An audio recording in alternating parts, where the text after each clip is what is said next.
I just want to compel one of these other companies like Deadside or Scum. Isn't that what Shroud and Sacriel and those guys? Oh yeah, maybe. Listen, maybe. I don't know. Maybe they If there's a chance in this world where we don't have hot dog fingers, I think like they're the last bastion. If they can't make it work, nobody will ever make it work, and the genre should die. I agree.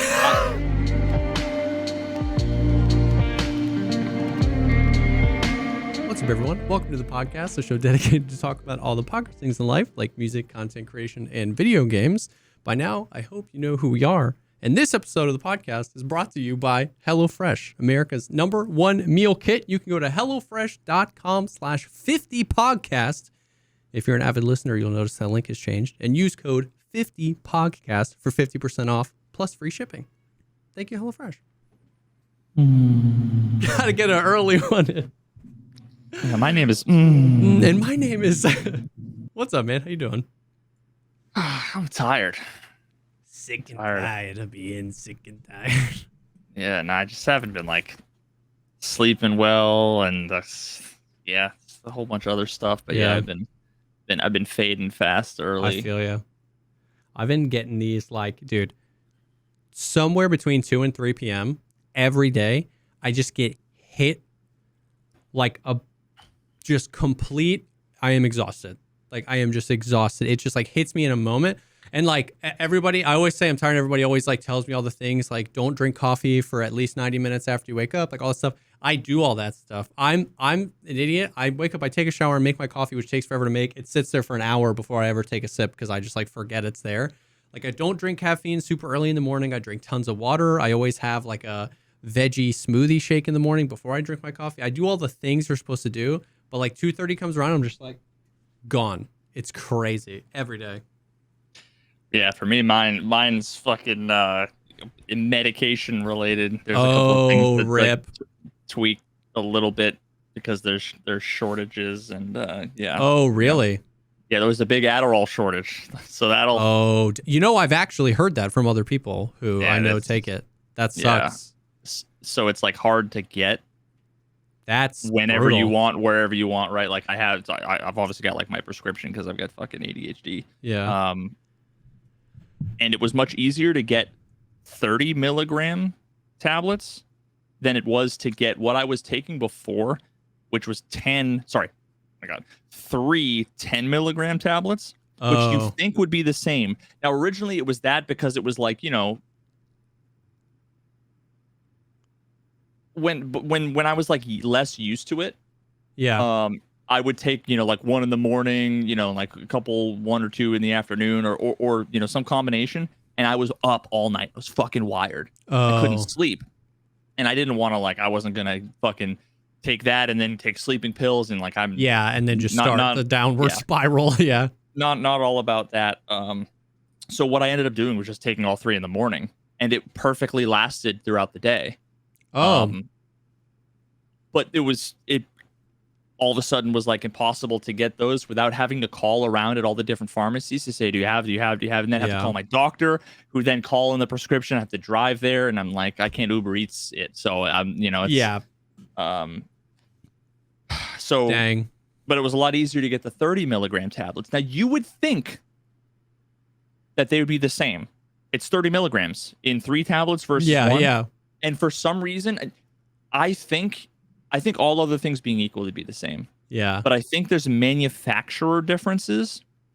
Interesting. Because I've been on the 30 milligram for probably about a month now. And I'm like, either I'm getting used to it, right? Or like build up a tolerance, or maybe I'm getting old, or maybe I haven't been getting enough sleep. Now, because of my surgery and my endoscopy a few months ago, both of those, I had multiple days where I couldn't take. When you go under anesthesia, they don't want you taking like amphetamines. You know what I mean? Yeah. So I had a few of the 10 milligrams, like 4 or 5 days that I hadn't taken. And I'm like, So I, like 2 days ago, I took 3 10 milligrams, and it was like 15-hour stream.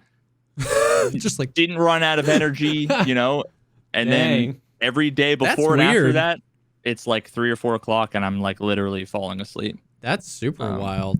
Interesting. I might have to just call my doc and say, okay, Yeah. I gotta go to this fucking Walgreens or CVS. Yeah. 3 towns over. Saw a few tweets from some people that I know saying the same thing, calling 20, 30 pharmacies, and I was like, dude, that's rough. That sucks. Brutal. Yeah, so I've been a sleepy boy, but and I've also been fucking dealing with, dude, the Diablo. It's not just Diablo, but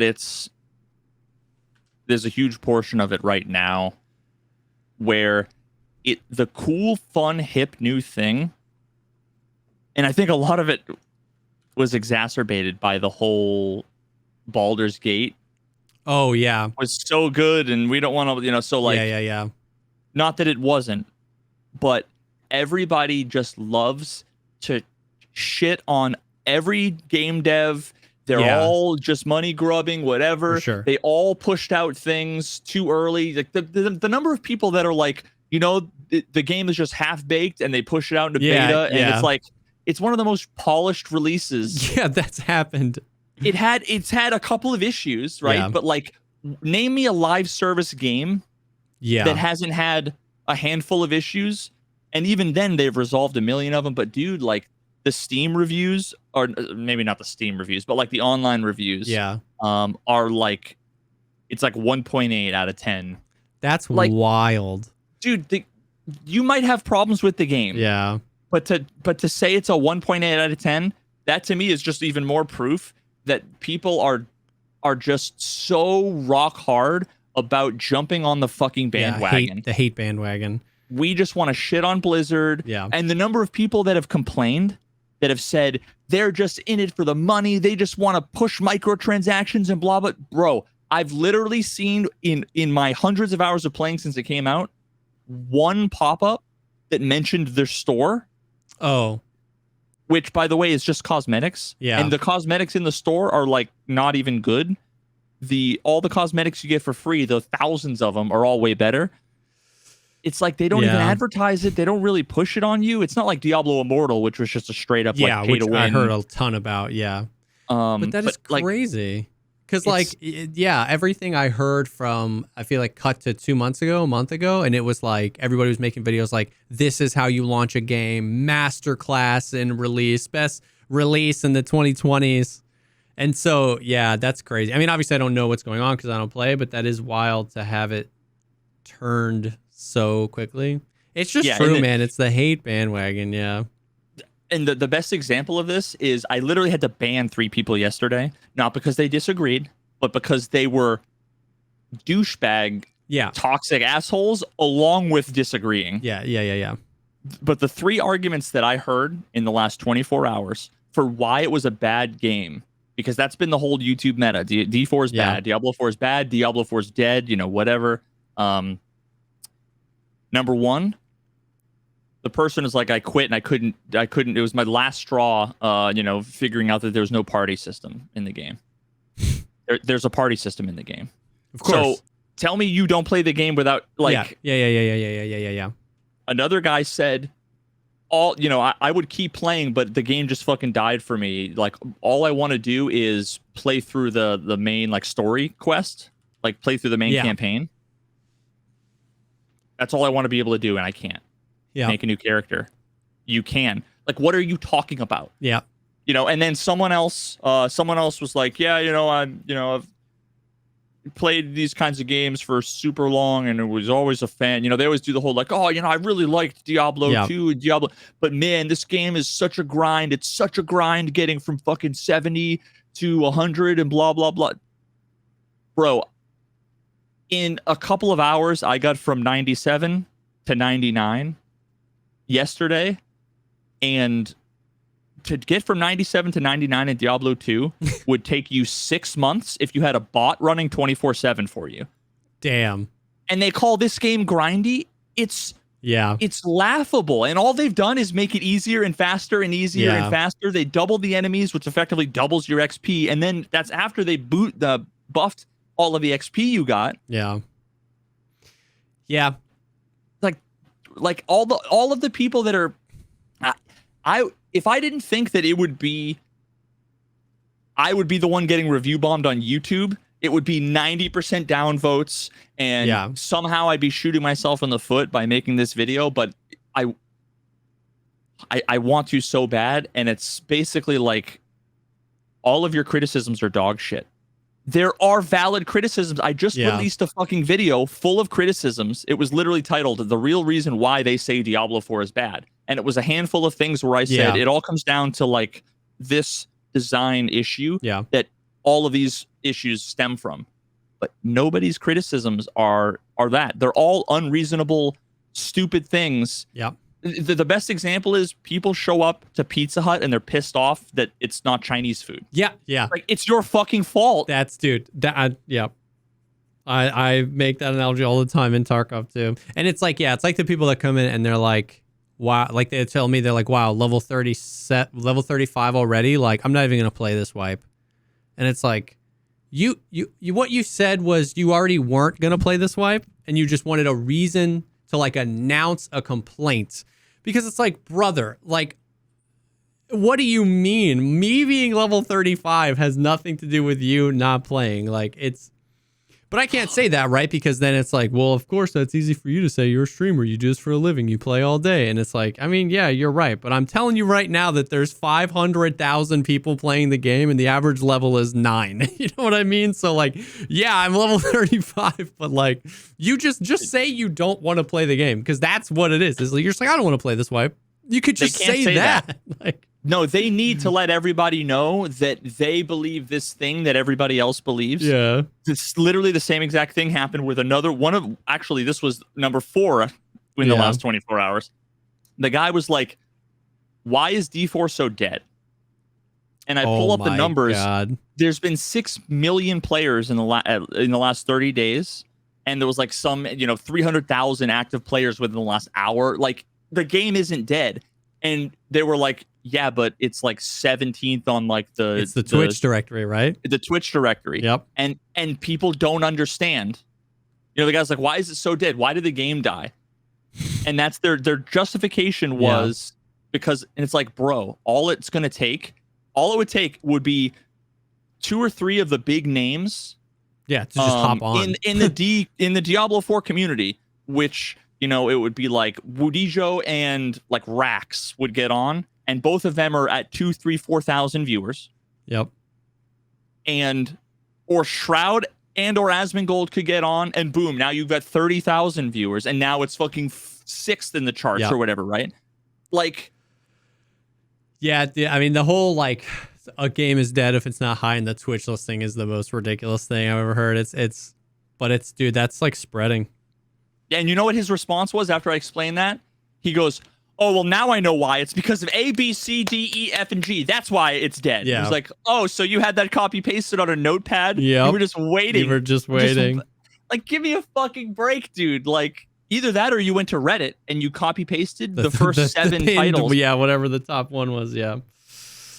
It's so toxic, dude. That's just brutal. So toxic. It's in self-fulfilling, right? Because people are like, oh, the game is dead. And that literally like turns people away from like, oh, I guess I better find another game, because if the game's dead, they're going to stop working on it and nothing good is going to come from it. When they're pushing out updates and patches and fixes and everything has fucking been great. Yep.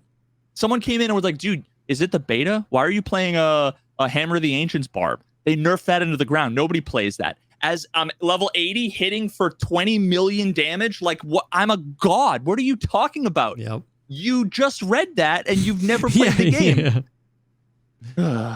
Yes. I can't get away from the fucking. Oh yeah, I was about to say there's so many things we're bringing up in Tarkov tonight that are so similar. Like it's that's the thing, and that's what I tell people all the time. Like all these issues Tarkov faces, that like, it's not Tarkov, man. This is gaming. This is just gaming. This is how people are now. And there's something later on that brings up that basically will reconnect to this and like how gaming has changed and stuff like that.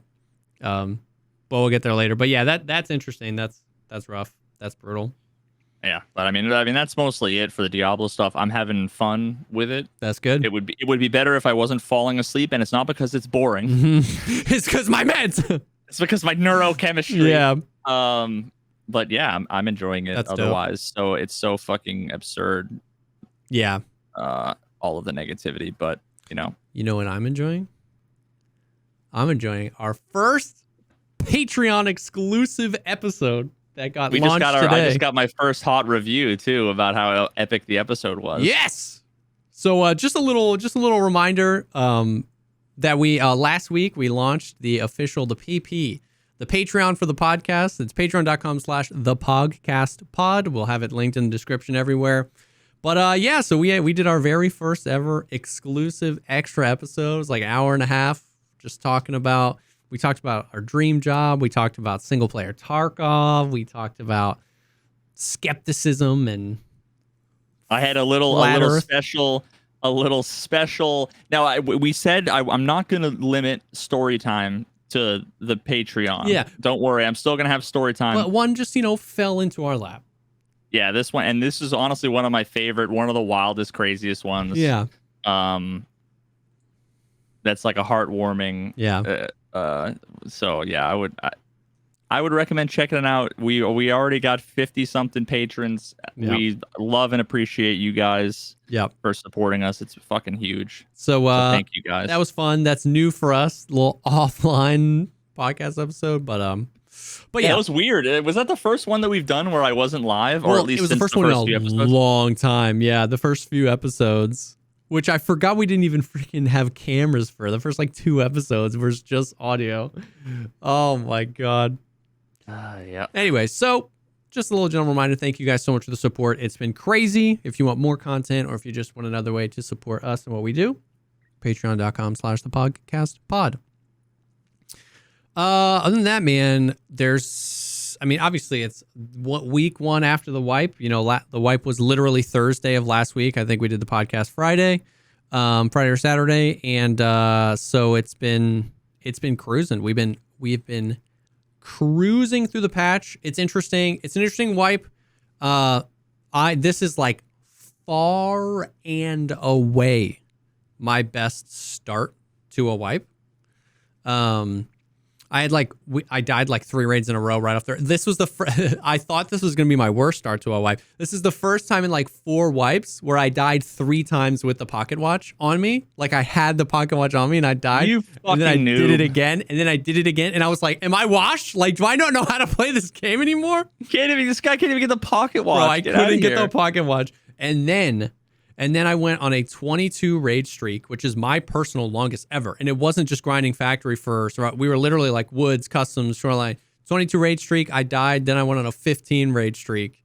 And then it just like clicked and we were just cruising. Hell yeah. So this is like far and away the best start to a wipe I've ever had. We're crushing it and stuff like that. But it's been interesting, like kind of like what we talked about last week. I've even seen a few people post on Twitter that they're like, this wipe is kind of meh. Like I'm kind of grinding through, but I might hop back onto some other games soon, which was like super expected. Because once again, we talked about last week, it was like this wipe is like quality of life and streets expansion. There wasn't huge fixes, things, you know what I mean? Complete rebalances of anything, no new mechanics. It's some cool scav behavior, some quality of life stuff. So I really knew that was what it was going to be. And so my expectations were fine. I'm chilling. It's so much. What I wanted out of this wipe, truly what I wanted out of this wipe more than anything, was just the wipe to go smoothly. And it has.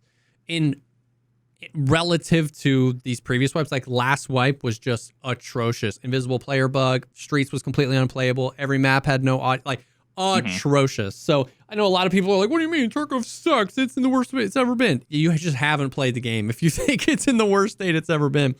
So that's kind of what I wanted, was just like a wipe week to go smooth. It did. It's fine. There's some bugs here or there. It's hard to there's some bugs where like people are getting kicked from scav queues. I've had that a bunch where it's just like you're loading into a scav and then it just says server connection lost and then you just can't reconnect. You have to disconnect, which is unfortunate, but overall pretty smooth. And then I also think that they buffed loot this wipe, like across all maps. The amount of people that have been like, I found more lead X's than Saluas. Like I still need my Salua quest done and I have 3 lead X's in my stash.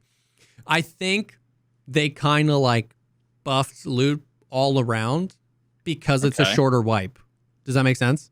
Yeah. Which kind of makes sense, right? Like, let people progress through the hideout, let them progress through the quest line. Who cares, right? Like, it always ends up 2 months from now in just like everybody being meta, you know what I mean? Everything. So if this is going to be a shorter wipe, a lot of people are taking it off or skipping it or whatever. It's like, it feels like it. There's been no, actual data mined changes or anything, but it just feels like there's been a little bit of a buff to the loot, which is fine. But so yeah, it's been chilling. We've uncovered a few things though. So last week we talked about that list. We went over the patch notes. We talked about that list of quests that they changed, and it was like a bunch of the like Bonka ones. And I think last week, did we talk about Shooterborn in Heaven? Yep. How they changed it from 3 headshots at 100 meters to 5 headshots any distance, but with a bolty. And they folded interchange back into the mix. So we have a few interesting ones. One is it's so funny, they just keep flip-flopping. They put 762 BP back on the traders, where last wipe they had taken it off the traders for the first time. Maybe it had been off the traders for a while, but you literally couldn't buy BP. You had to craft it, find it in raid. And then at the end of last wipe, they added the Bloodhounds, and that quest was what unlocked BP. Yeah. And then now they put it back on proper task called Intimidator, where it's just eliminate 40 scavs with headshots. I think you have to be level 40 to accept the quest. It's just like a late game quest. So stuff like that is so interesting, because it's just so interesting to me that they do that, because there's so many like, meta related things that they could change if they wanted to, like metas that have been around for forever. And then there's other things where they do seemingly continuously change them. Like, you used to be able to buy BP after Punisher, and then there was a wipe where they moved BP later down the quest line, and then last wipe that you couldn't buy BP, and then this wipe they put it back. It's like, it's such a weird thing to just hone in. They're not looking at any of the guns or where they are or any of the this or that, and it's just like they just keep messing with BP. It's weird, man. I don't know. You gotta wonder, like, what's the fucking impetus behind this? That's what I'm saying. Like, you know how many times there's been like a million people, whether it's Reddit posts or content creators or YouTubers, whatever, making videos like saying do this with the ammo or do that with the ammo, and then like nothing happens, and then just randomly they make these decisions that seem to come out of nowhere.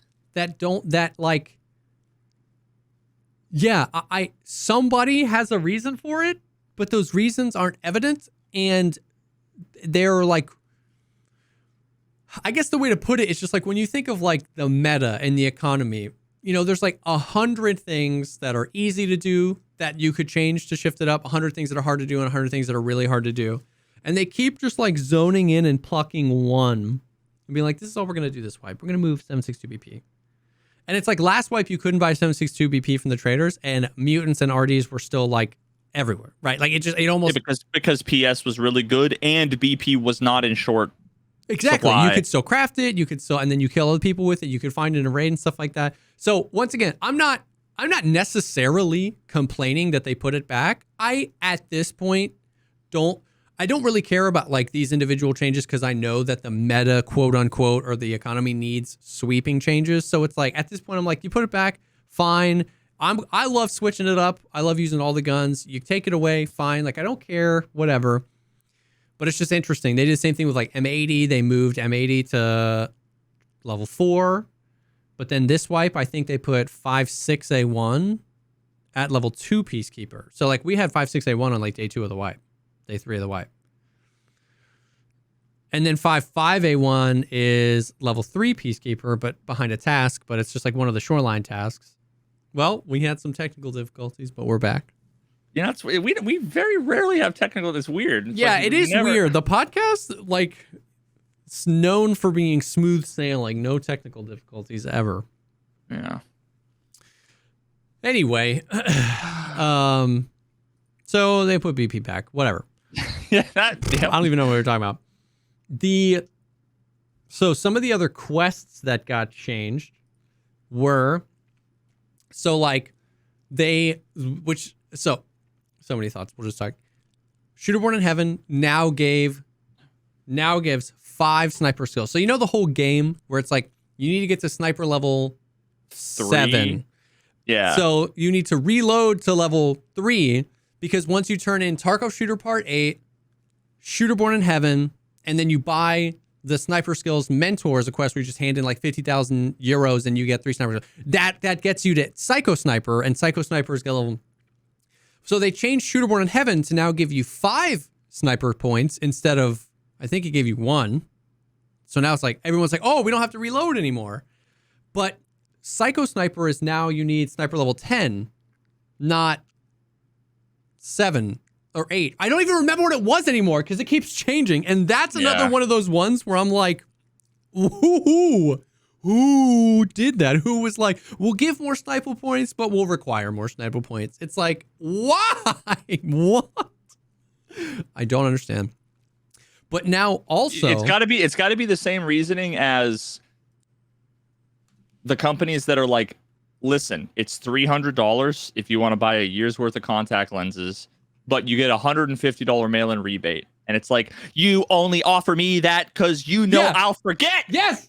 Why don't you just make it 150 then, you pieces of shit? Dude, because 100%. they know there's some sort of logic around there that they just hope you never get there or something. I don't know. They're 100%. 100%. I'm trying to remember what it was before. It used to be sniper level 8, I think. So I still think we're in the positive where like Psycho Sniper went from 8 to 10, but Shooter Born in Heaven went from giving us 1 to giving us 5. So like it still ends up working out as like a bet, but it's just, dude, I don't know. It's confusing. But additionally now, Psycho Sniper used to literally just be Psycho Sniper used to literally just be get sniper level 8. Now it's get sniper level 10 and eliminate 5 PMCs while using a bolt action without dying. It's not in one raid. It's just without dying. Mm-hmm. So like theoretically you could just like grind it on factory. Yeah. So that was weird. But now that also gives 3 sniper levels. Like it's confusing, but that's Psycho Sniper now. You need level 10. Some of the other ones. Oh, okay. So Test Drive. Test Drive was the one where you had to get kills with M1A with the hybrid 46 suppressor and the Reap IR. And remember way back in the day, it used to be 20 kills and people would cant a red dot and just take their thermals to factory and just like... Yeah, I would take them into factory and I would use laser. Just 3 fucking lasers and on my shorty M1. That was back when you could buy Reap IR straight up, just like cash. And then like remember thermal gates? Remember just like every time everyone died, this was before cheating got bad, every time anyone died, if you didn't know where that person was, everyone was like thermals. Everyone has thermals. Do you remember that? Everyone, it was every content creator. And I think and maybe this is just Veritas being Veritas, right? But I feel like I was the only one who was saying, hey, how do you know that? Yeah. Like, what information do you have? I was saying the same thing, I just get killed by thermals. It's like, but think about what you would need to know to make the claim. Yeah, 100%. But Thermal Gate, what happened as a result of Thermal Gate was the fleers and the reaps are now barter only, and you can't buy them on the flea market, and they're really expensive barters, right? So now they're hard to get. So then the original Test Drive was kill 20 PMCs. Then Thermal Gate happened. Then they reduced Test Drive to, I think, 5 PMCs because thermals were harder to get. But then that was almost too easy because you only needed 5 kills. Too easy to Nikita. So then what they did was they literally excluded factory from where you could do it and added a distance requirement where they had to be 60 meters away. So over the past like 3 or 4 wipes, it's been M1A, hybrid 46 suppressor, Reap IR, not on factory, 60 meters away. So then the quest got back to being toxic because the 60 meters away thing, sucked because I don't remember the Reap IR's like range, but it like ends at like 150 meters. So you couldn't spot people too far away. And if you spotted them too close and killed them, it didn't count. And it was hard to get this weird middle ground. Well, they changed that quest this wipe to M1A Hybrid 46 suppressor with the Schmittenbender 1-8 scope. No distance. 60 meters away, which is way better in my opinion. This is one of the ones where I'm just like, that's just way better now. Like, you don't have to use the Reap IR. You don't have to do the crazy barter. It's just like, use this gun with a sniper scope and kill people from over 60 meters away. I'm totally fine with that. You can take it to woods. You can actually do proper long range sniping. And last wipe, they fixed the Schmittenbender 1-8 scope. That was one where the 1x sensitivity was like so bad. Last wipe, Schmittenbender was really nice after they fixed it. Yeah, last wipe, I used that Schmittenbender 1-8 scope a lot because it was a really good scope. It's like it was cheaper than the Voodoo, so that's what I was using. And it was that in the Vortex wood scope because you still get a 1x just like the Voodoo and the Vortex, but you get a little bit farther reach when you scope in. So like perfect for woods. So now it's just with an M1A and that scope kill 5 PMCs. You know why they have the 60 meter requirement, right? Because they hate us. Because they either don't want to or can't figure out how to make it so that you kill someone while looking through the 8x magnification. Yeah, that's what they want. Yeah, they want you to use this, right? Why would they put a scope on it? They didn't want you to use it. Yeah. So and in order to avoid people, doing it close range or whatever, right? Like, that's how they come up with the complete nonsense distance requirement, because they're like, we're not going to be able to test the state of whether they shoot and like what happens when they shoot and the bullet's traveling and they're unscoping out. Is the game's not going to know when they die after they can't figure out how to handle the fucking state machine, right? So I think that I think for that quest, 60 meters is totally fine. I think 50 meters is probably like the sweet spot for, if you want to make me snipe, make 50 meters the requirement, and if you don't, make no distance requirement. Because like, that was what made Shooter Born in Heaven really hard on like customs. There were so many like 98 meter angles. And at that point, what are we talking about? It's just as hard to hit a 98 meter headshot as it is to hit a 100 meter headshot. So lower the threshold to something where like anything beyond that and you're accomplishing the goal. When you set that threshold so high, and I think 60 meters with the Reap IR was really hard. It was the same thing with the hunting trip, which is another one that got changed. I hope that they put it, but hunting trip was the one you had to use the Hubble telescope, the Marsh Tactical, and kill Sturman. Yep. Now, Neil deGrasse Tyson was the only one that fucking finished that quest last wipe. Yeah, and that one was hard because like this, they did it again. They did that scope, and then people were just using lasers and running up to them, shooting them close range. So they made it 60 meters, and that made it super toxic. Now that quest is kill Sturman from 75 meters away, but using an M700 and attack 30. So like much easier to accomplish. I don't know why they went from 60 to 75 meters, whatever. It's not that hard to kill Sturman from 75 meters away, right? So I'm not super mad about it. And the TAC 30 is infinitely easier to kill Sturman with than the March Tactical. It's just, there's as much as there's not enough proper like long range sniping opportunities in Tarkov for there to be those scopes. Like if you watch like DayZ, like those guys will hit 1,000-meter snipes like that. It's just, the DayZ map is literally just an open, barren wasteland. And so having a super long range scope and knowing the drop, but like and not everybody, the thing with DayZ though too is that like Tarkov, you think about like Shoreline or Customs or whatever, it's literally right when the spawns happen that those shots actually line up. You don't have the same timing when you have a server that is going to be open for an hour and people are just coming and going wherever. Exactly. Right? On any given map, you might have 3 good sight lines at over 500 meters. And at any given map, less than 5 minutes into a raid, most of the time, half the PMCs are dead. Because everybody gets into their spawn fight, half the PMCs die. And so it's like, there's not enough angles because the maps are instance and smaller, and there's not enough opportunity because you're right. Like, DayZ is much more closer to truly random. You might have somebody going back to the newbie zone to meet their friends. You might have people going to the like high tier zones. People are anywhere all the time for a million different reasons. Tarkov raids are really not dynamic. It's everybody spawns in, everybody goes to the high tier loot spots, and everybody extracts. And I mean, that's it, man. That's just the cycle. So if a long range sniper angle doesn't line up with where people are going to be, it just feels impossible to get those. So I love that there are these 24x scopes, and I would love a reason to use them. But until Tarkov goes, open world, I know copium, or starts stitching some of these maps together and making the raids longer, there's just never going to be a reason to bring anything other than a 1.8, 1.6.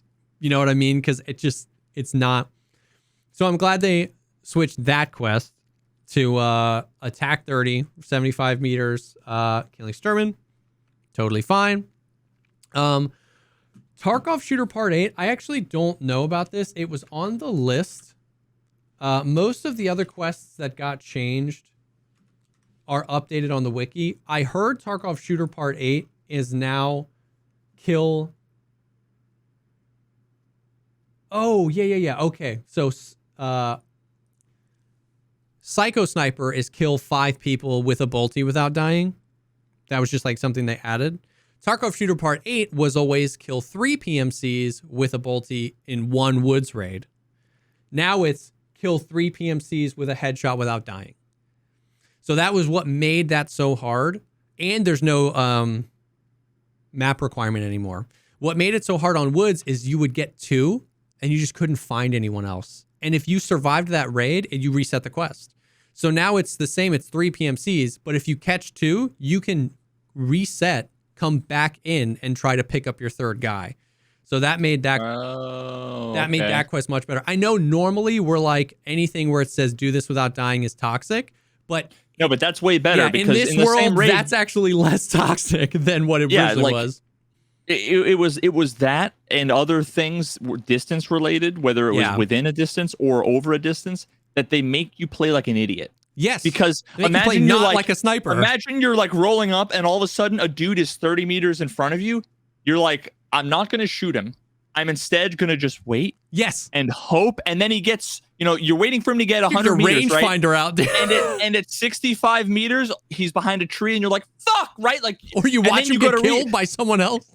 Yeah, and then you're like, go to reposition around the other way and you get killed by another person, or he hears you, like, they make you play fucking stupid, and that's why they were so annoying. For sure. For years, my, when people say, how do, any advice for Tarkov Shooter Part 8? What did I do for Tarkov Shooter Part 8? My advice was always like, rush a spawn. Like, the only way you get 3 PMCs in one raid is when you spawn, you beeline it to the closest spawn to you, and try to pick up 1 or 2 kills early, because then you can find other people. If you beeline it from your spawn to a sniper spot, the odds of 3 people crossing your path and you killing them all was so slim. And you're exactly right. That is the exact opposite of what a sniper would do. The quest is, act like, do this super cool sniper thing. It's like you would never just bum rush people with your sniper, but that was the only way to get the quest done. Once again, it's funny, I had never thought about this before, but we brought up the DayZ comparison. I had never really thought about how many of these quests, even though some of the ones we thought were toxic, actually fit in the world where like the Tarkov you and me talk about all the time existed, where it was like open world DayZ style. If people were like, if you could stay in a raid for an hour and a half and you really didn't know where people were being, people were roaming around all the time, killing 3 PMCs in one raid would be doable. Yeah. But in the Tarkov we have, the instance, there's only 10 people. They all get into spawn fights. Now there's 5 people. You have to find 3 of them. You know what I mean? So many of those quests, the rub comes down to the difference between what Tarkov wants to be and what Tarkov is. Tarkov is very predictable at when a certain level, of course, there's the unpredictability of like the ballistic system, but Tarkov is very predictable in the sense that like it's just the loot is always in the same spot, the AI is always in the same spot, the extracts are always in the same spot, the PMCs always spawn in the same spot. And that just means you get the same thing over and over again at a high level view. You as a person might get different experiences, but the heat map of everybody spawns in, Everybody gets into spawn fights. Now there's half the amount of people. Then player scavs come in, and then the PMCs extract 20 minutes into the raid. That really prevents some of these like dynamic quests where it's like get a 24x scope and line up a good shot. It's like if I could sit in a raid for an hour and a half and it was like the Cycle Frontier where people are always spawning in, I could do that. But getting that angle when you really only have 10 minutes is a lot harder to do.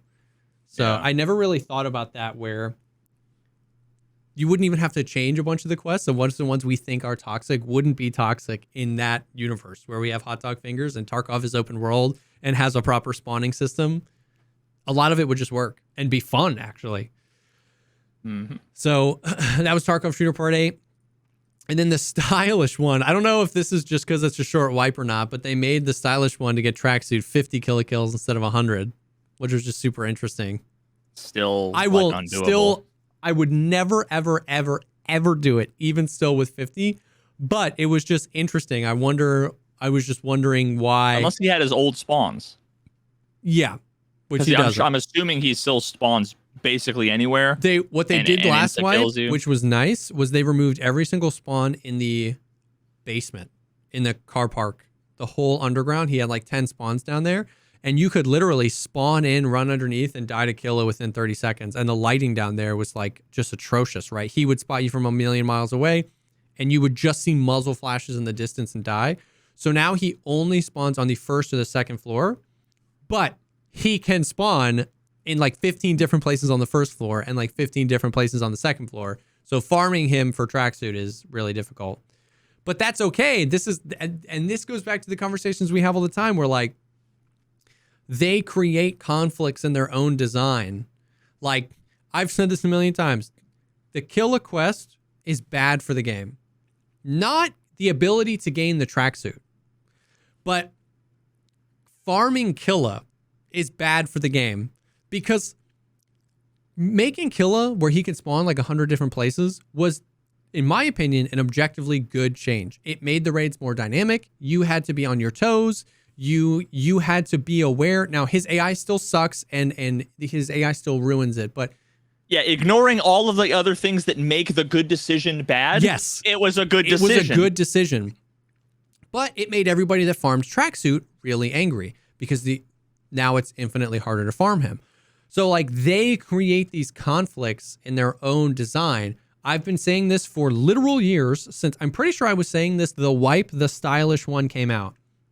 A much better quest would be to use either a Killa armor or like a level 5 armor and the green Masca and green Masca helmet. And the quest was eliminate 100 PMCs on interchange or 100 or 50 PMCs on interchange. Because you would be cosplaying as Killa. Because not only does that make more sense from the lore of you're saying I'm Killa, so I get the tracksuit, but that quest is now...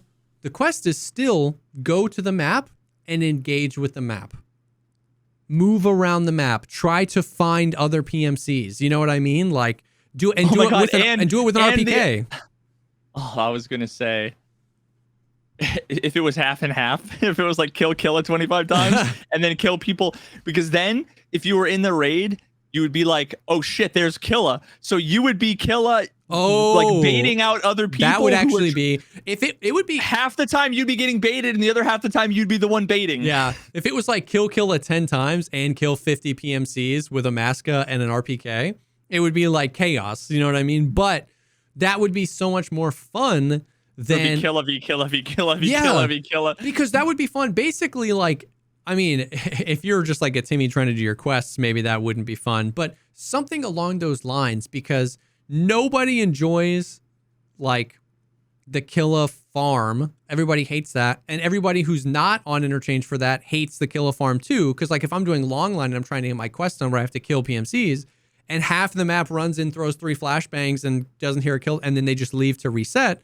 It's like, it's just so weird. And it's completely counter to the design of the game where you want things to be dynamic and unexpected. So if you put the impetus then on the player to do something but engage with the map, you know what I mean? Kill 150 PMCs with an SVD and you get the Sturman jacket. That's so much better than just kill Sturman 25 times or 50 times because once again, it just feels completely antithetical to the design of the game. So, but because what they don't ever look at anything past the most obvious thing. They look at the pipe in the engine, and it has a hole in it, and they go, oh, hole, patch hole, and they put like a little bit of tape over the hole without realizing that the tape's going to melt the instant it's a hot day and the engine's running hot, right? Like but they didn't think about what is this going to be like. All other things being equal, they just look at the one thing and they're like, oh, simple solution to simple problem. And that's the thing. I go back to like, well, a lot of people are like, well, they're not, they're working on more important things, and they'll come back to this later. And I would say, but the problem with that statement is they're like, I almost said something. The problem with that statement is, yes, they're not. Yeah. The problem with that statement is they are working on more important things, but they're also working on this. Like, if I were them and I was working on more important things and I was like, I don't have time with the Killer Quest, I would just take the Killer Quest out of the game, or don't try to fix it. But they're like, everyone's like, well, they're working on more important things, but they've moved Killer Spawn, they changed his loadout, they changed the quest. Now the quest is only 50. It's like, why would they change it 17 working times? on it, or are they not? If they're working on it, please make it good. If the argument is they're not working on it because they're working on more important things, then that's fine. Either remove it if it's too toxic, or leave it how it is because you're working on more important things. So, and that's how I think about, that's the same thing, the same argument I get into when we talk about ammo. When we're like, they're like, they put BP back on here. And I always go, man, that's crazy, because there's so many things in the ammo economy that need to be changed. I wish they would do more. And people are like, well, that's too many things to do. They're just leaving it and they're going to come back into a pass. And it's like, but they're not leaving it. They're changing things. So they're not leaving it for later, and they're also not doing necessary changes. I don't understand the middle. They're What justifications. I mean? They're justifications. The thing is that they're bad at balancing and dealing with the ammo economy, and they're dog shit at doing quest design. They're the whole we're working on the other quests, don't worry, it's going to be great thing is full on fucking copium. Yeah. Like, completely and utterly, they're just fucking bad at it. So I just, once again, if there's a reason for some of these things, it's not apparent. And once again, and this was a tirade that started with they reduced the amount of killer kills. I do not care that they reduced the amount of killer kills. I don't care if everyone has tracksuit. I don't care if no one has tracksuit. I'm not going for tracksuit, even with 50 killer kills. I'm okay. It's interesting in and of itself. Exactly. People always say, like, we get so heated when we talk about this, and people always interpret conversation about interesting findings as complaining. People always interpret it that way, which is fine. I've just come to I've come to accept that. But that was really it. It was just, I saw the change to the stylish one, and it was just interesting because I'm like, man, you could change the quest to actually be really cool. Like, the stylish one could be a really cool quest that also, it serves all the purposes it does now. It gives people something to do late wipe and extremely difficult. It can be something to do late wipe, and it can be extremely difficult, and it could engage with the design and vision of the game. But right now it stands in complete opposition with your design and vision of the game.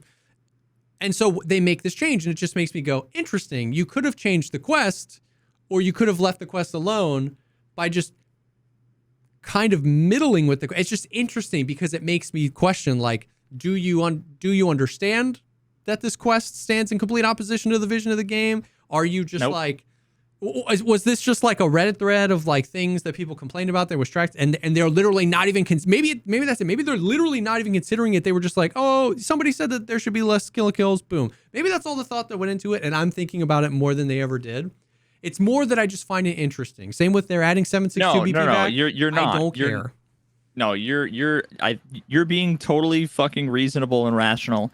When people are saying, oh, well, all they did was change a number in a thing, right? They just changed 100 to 50 in like a spreadsheet. They didn't really spend that much time on it, bro. Like, don't worry about it. But you can't ignore the 19 changes, the incremental things they've been doing along the way, that all of them add up to, like, what the fuck are we doing? At some point, you either need to get good at fucking putting up walls and painting them, right? And not just putting up dank old like wallpaper on top of gross leaky walls, right? Or you take a wrecking ball to the whole thing and you put a prefab up, that looks nice and new, right? Yeah. But they're just, it's the worst kind of fixer-upper car. That's what Tarkov is, dude. It's the worst fixer-upper car. They can't, they won't redo the brakes. They just keep like spraying shit on the fucking brake pads. WD-40, man. and like sanding off the rust on the fucking rotors. Yep. And they won't go and change the oil, or they won't like replace parts. They'll just change the oil. Yeah. Like they're committing time and resources and money. At some point, it's a money sink, and in this metaphor, it's an engineering design sink to do all of the changes that they're doing constantly to keep a shitty running car running shittily, when the whole time they keep saying, oh yeah, well eventually we'll have a new engine. Yeah. It's like, either go get the new engine, stop tinkering with the one we have. Yeah. It just I'm saving up. I'm saving up for it. Yeah. So that's it. Like I know, I mean, I guess at this point, if you watch the podcast and you complain about how much we complain, I mean, you know what you're getting yourself into. So F you. But it's just interesting because it's always interpreted as complaining. But I just at this point, I've like crossed the threshold of, I just like don't really care anymore. Like, and I just find it interesting. I'm just like, man, like, yeah, we're not complaining, we're criticizing. Yeah, it's just like, man, interesting. Like, you wanted to put something in the game, the stylish one. You were like, this would be cool. And the thing is, is my guess, and I don't want to put words in their mouth, but so I don't want to say I guess that they think this, but what I'm going to say is I hope they don't think this. I hope they don't think we put the stylish one in the game because you guys wanted the tracksuit and we thought it would be a funny meme to do. And now you're like thinking too hard about it and you're shoving all these changes down our throat. I hope they don't think that, because the way I see it is like they wanted to toss something in the game as a meme.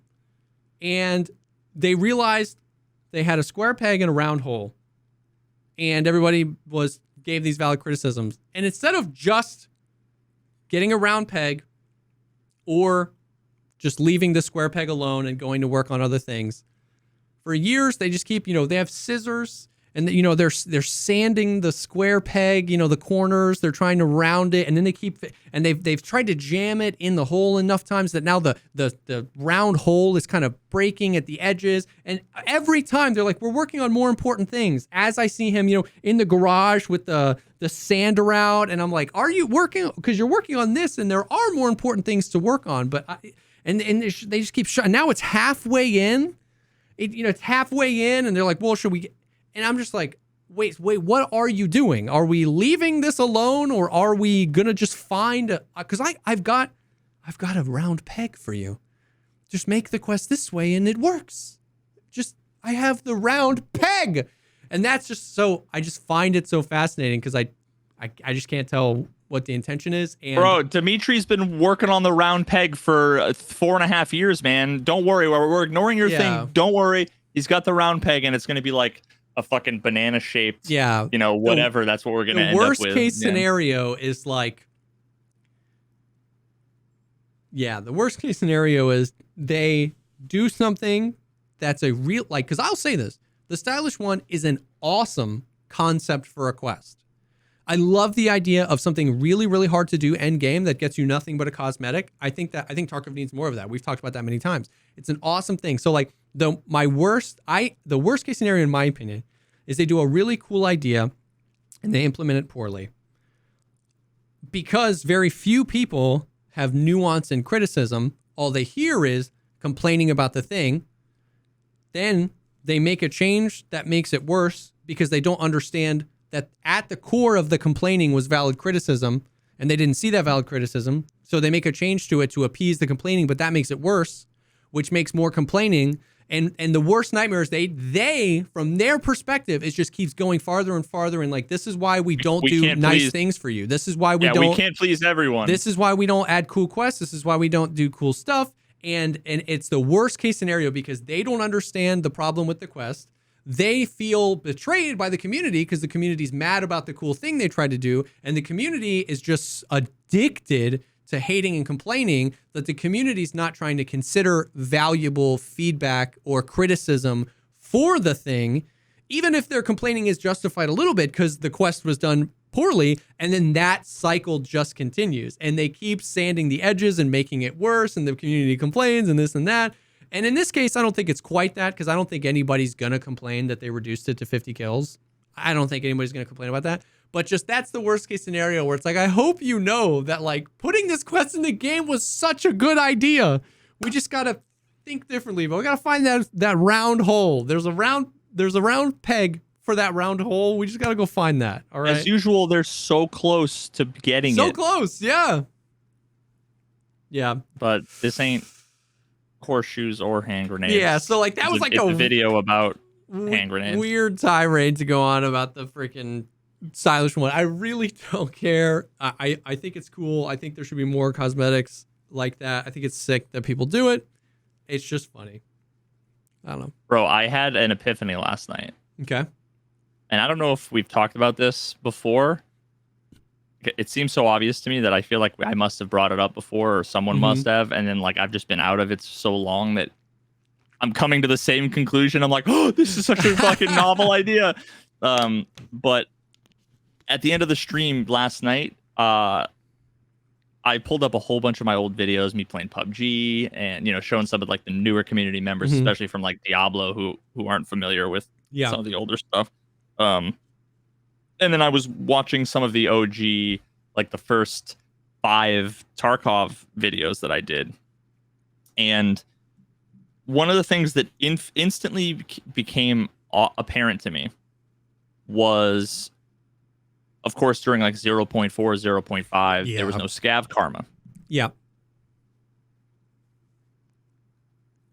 Now, let me take a step back. One of the things I keep hearing as one of the like more common criticisms of last wipe and also this wipe is how many people are bush Wookiees.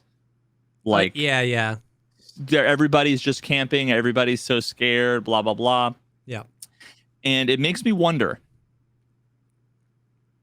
I like came up in Tarkov and went from within a couple of weeks, ultimate scared, oh my god, at 300 sensitivity, have no idea what was going on, pissing my pants, to having 56 sets of fort armor, with a full stash of like Giga Chad gear back in the 0.6, 0.7 days.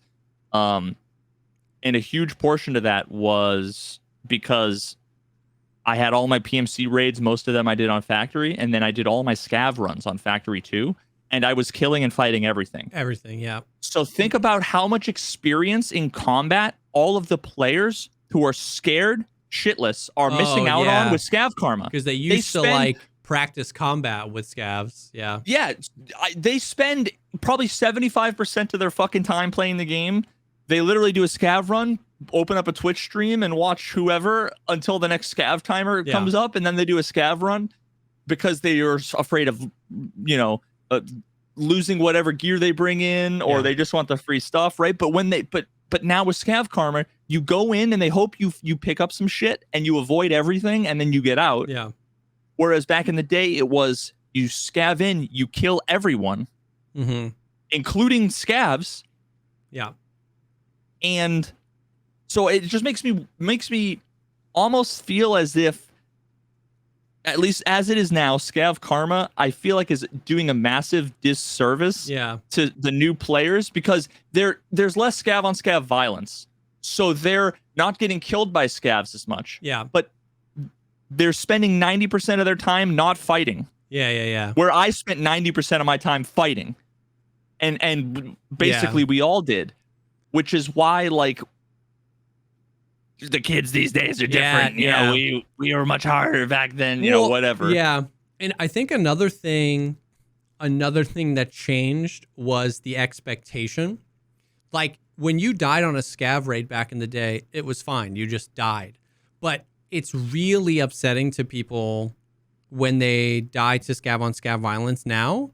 Really upsetting. Because the expectation shifted from, the expectation used to be, I go in and everything I see is trying to eat me alive. So I have to protect myself. Which was a PMC run with random loot. Yeah. It wasn't Yeah, exactly. Same with scavs. It was like, I got to shoot everything. Or you didn't have to shoot. You, like, back in the day, if you saw another player scav, you knew he was going to shoot you, so you're shooting him. You know what I mean?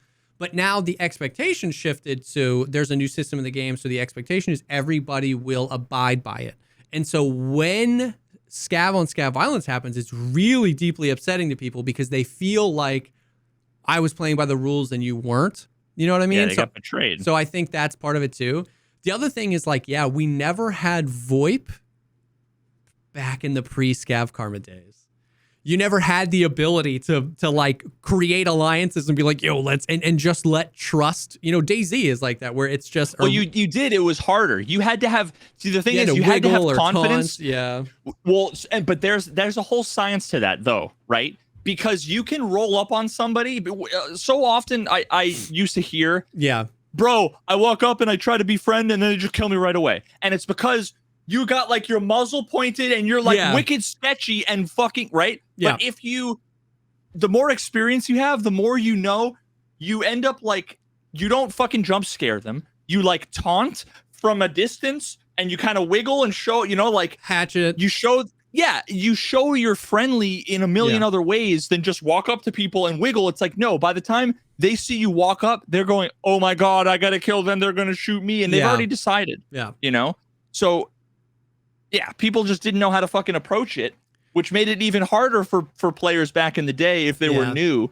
So that's why you just killed everything, because like it wasn't worth it unless you were smoke making content. Yeah. Or you really, really loved the friendliness of Scav. Yeah. Which was in the vast minority of that is a really interesting perspective though, the combat thing, where like, you know, if you do 1,000 PMC raids and 500 Scav raids, nowadays those 500 Scav raids are looting, which balloons your wealth, which is fine, but that's 500 less practices in combat, shooting Scavs and shooting other player Scavs. They're 5 times longer than they were back in the day. Much longer. So it's you have 500 Scav raids and 200 PMC raids instead of 1,500 combat raids. Yeah. That's a really interesting perspective. I think like, I'm very pro Scav Karma. Like I loved the concept of it. I think now that we've had it for a while, I do think like, and I hope that once again, like I was very about the Scav Karma that we have when it came out. I was like, this is because it was new, it was exciting, and I love the idea of giving people the opportunity to work together. And so I hope like this feedback is, this was a great start. Let's evolve it, because let's look at what was great about what was before. Let's look at what's great now, and let's create a system that maybe is a little bit better. The longer I've played, the more I do believe that there's an evolution to Scav Karma. You and me have talked many times about how sick it would be for PMCs and for Scavs to be able to create a party in raid. Like I handshake, you handshake, and it creates us as a party. I know in other games you would get the indication you're in the same party with a marker. And I don't want to go down that rabbit hole. You and I kind of both agree on that, but I don't want to go down that rabbit hole. But it would be interesting because you could do a lot with that, where, like, for example, what if Scav Karma didn't exist unless an in-raid party was formed? If you guys did the handshake and you started a party, and then you betrayed that person, you lost karma. You didn't gain karma unless you created a party with someone and extracted with them. Then it's all an agreement in the raid. The expectation can still be, I don't know, I have to VoIP, I have to make friends, I have to not be hostile, or you could just be aggro and that would be okay. And then also with that, like for PMCs, I think the pro-con meter would be, like right now, if me and Velian go in and I need a shooterborn in Heaven's shot, Velian can't run 100 meters for me and let me shoot him in the head, right? But a rando could.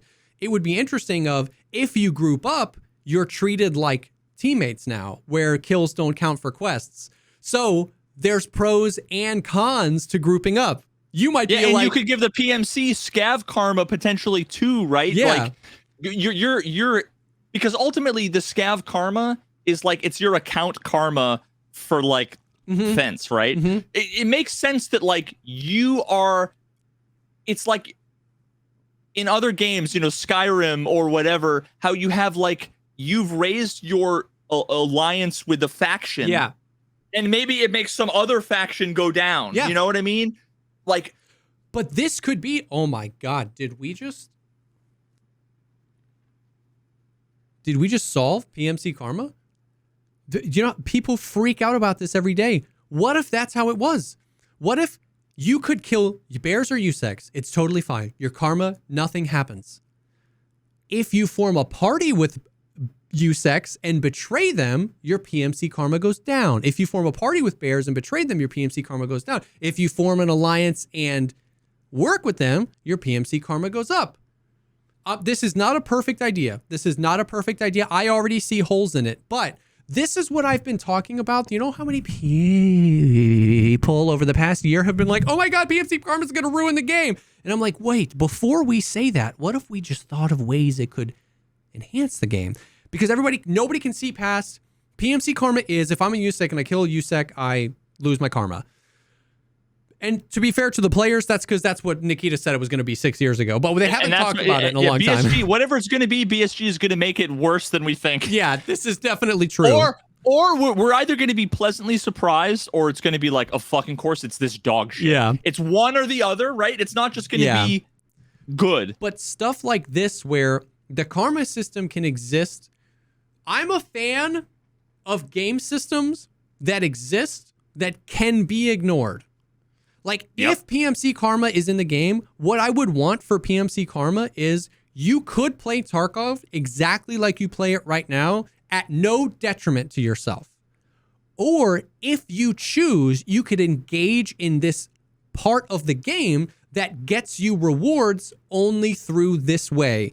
Maybe there's cosmetics that are only via high PMC karma. Maybe there's fence things or like an additional trader level that doesn't sell, that just sells like, whatever, only through PMC karma. That way, if you don't like it, if you don't want to change, you don't have to. That is what I love. And BSG traditionally doesn't normally take that approach. It's just, and the karma, the Scav karma is a good example. It's just now, if anybody kills anybody, now you're losing karma. They've forced this, and especially because the penalty for low karma is like your Scav time being longer. What they're basically saying is you're going to Scav the way we want you to Scav, or you're not going to Scav. You're going to Scav once every hour instead of once every 7 minutes. And so, and that also your idea gets rid of a lot of the annoyingness around like a guy shot at me and then I killed him, but then somehow I'm getting. It avoids all of that unless you kill your friend. That's so true. Because once again, if karma doesn't come into effect until you've partied up, if somebody shoots at you and they miss, you could just shoot back. You don't have to be like, oh, he didn't hit me. There's no penalty. He didn't hit me, so if I shoot him, I'm gonna lose karma. Once again, and this is, you know what this is? We talk about this all the time. Emergent content, where you let the players dictate. You let the players say, we want to form a party, and then he's got a pilgrim, and you really need a pilgrim. You're going to take the karma hit. You betray him. You kill him. You take the pilgrim, and you lose the karma. Or maybe you guys squad up, or maybe I want to do it, but it leans more into VoIP, which is a feature already in the game. Now there's more reasons to VoIP. There's whatever.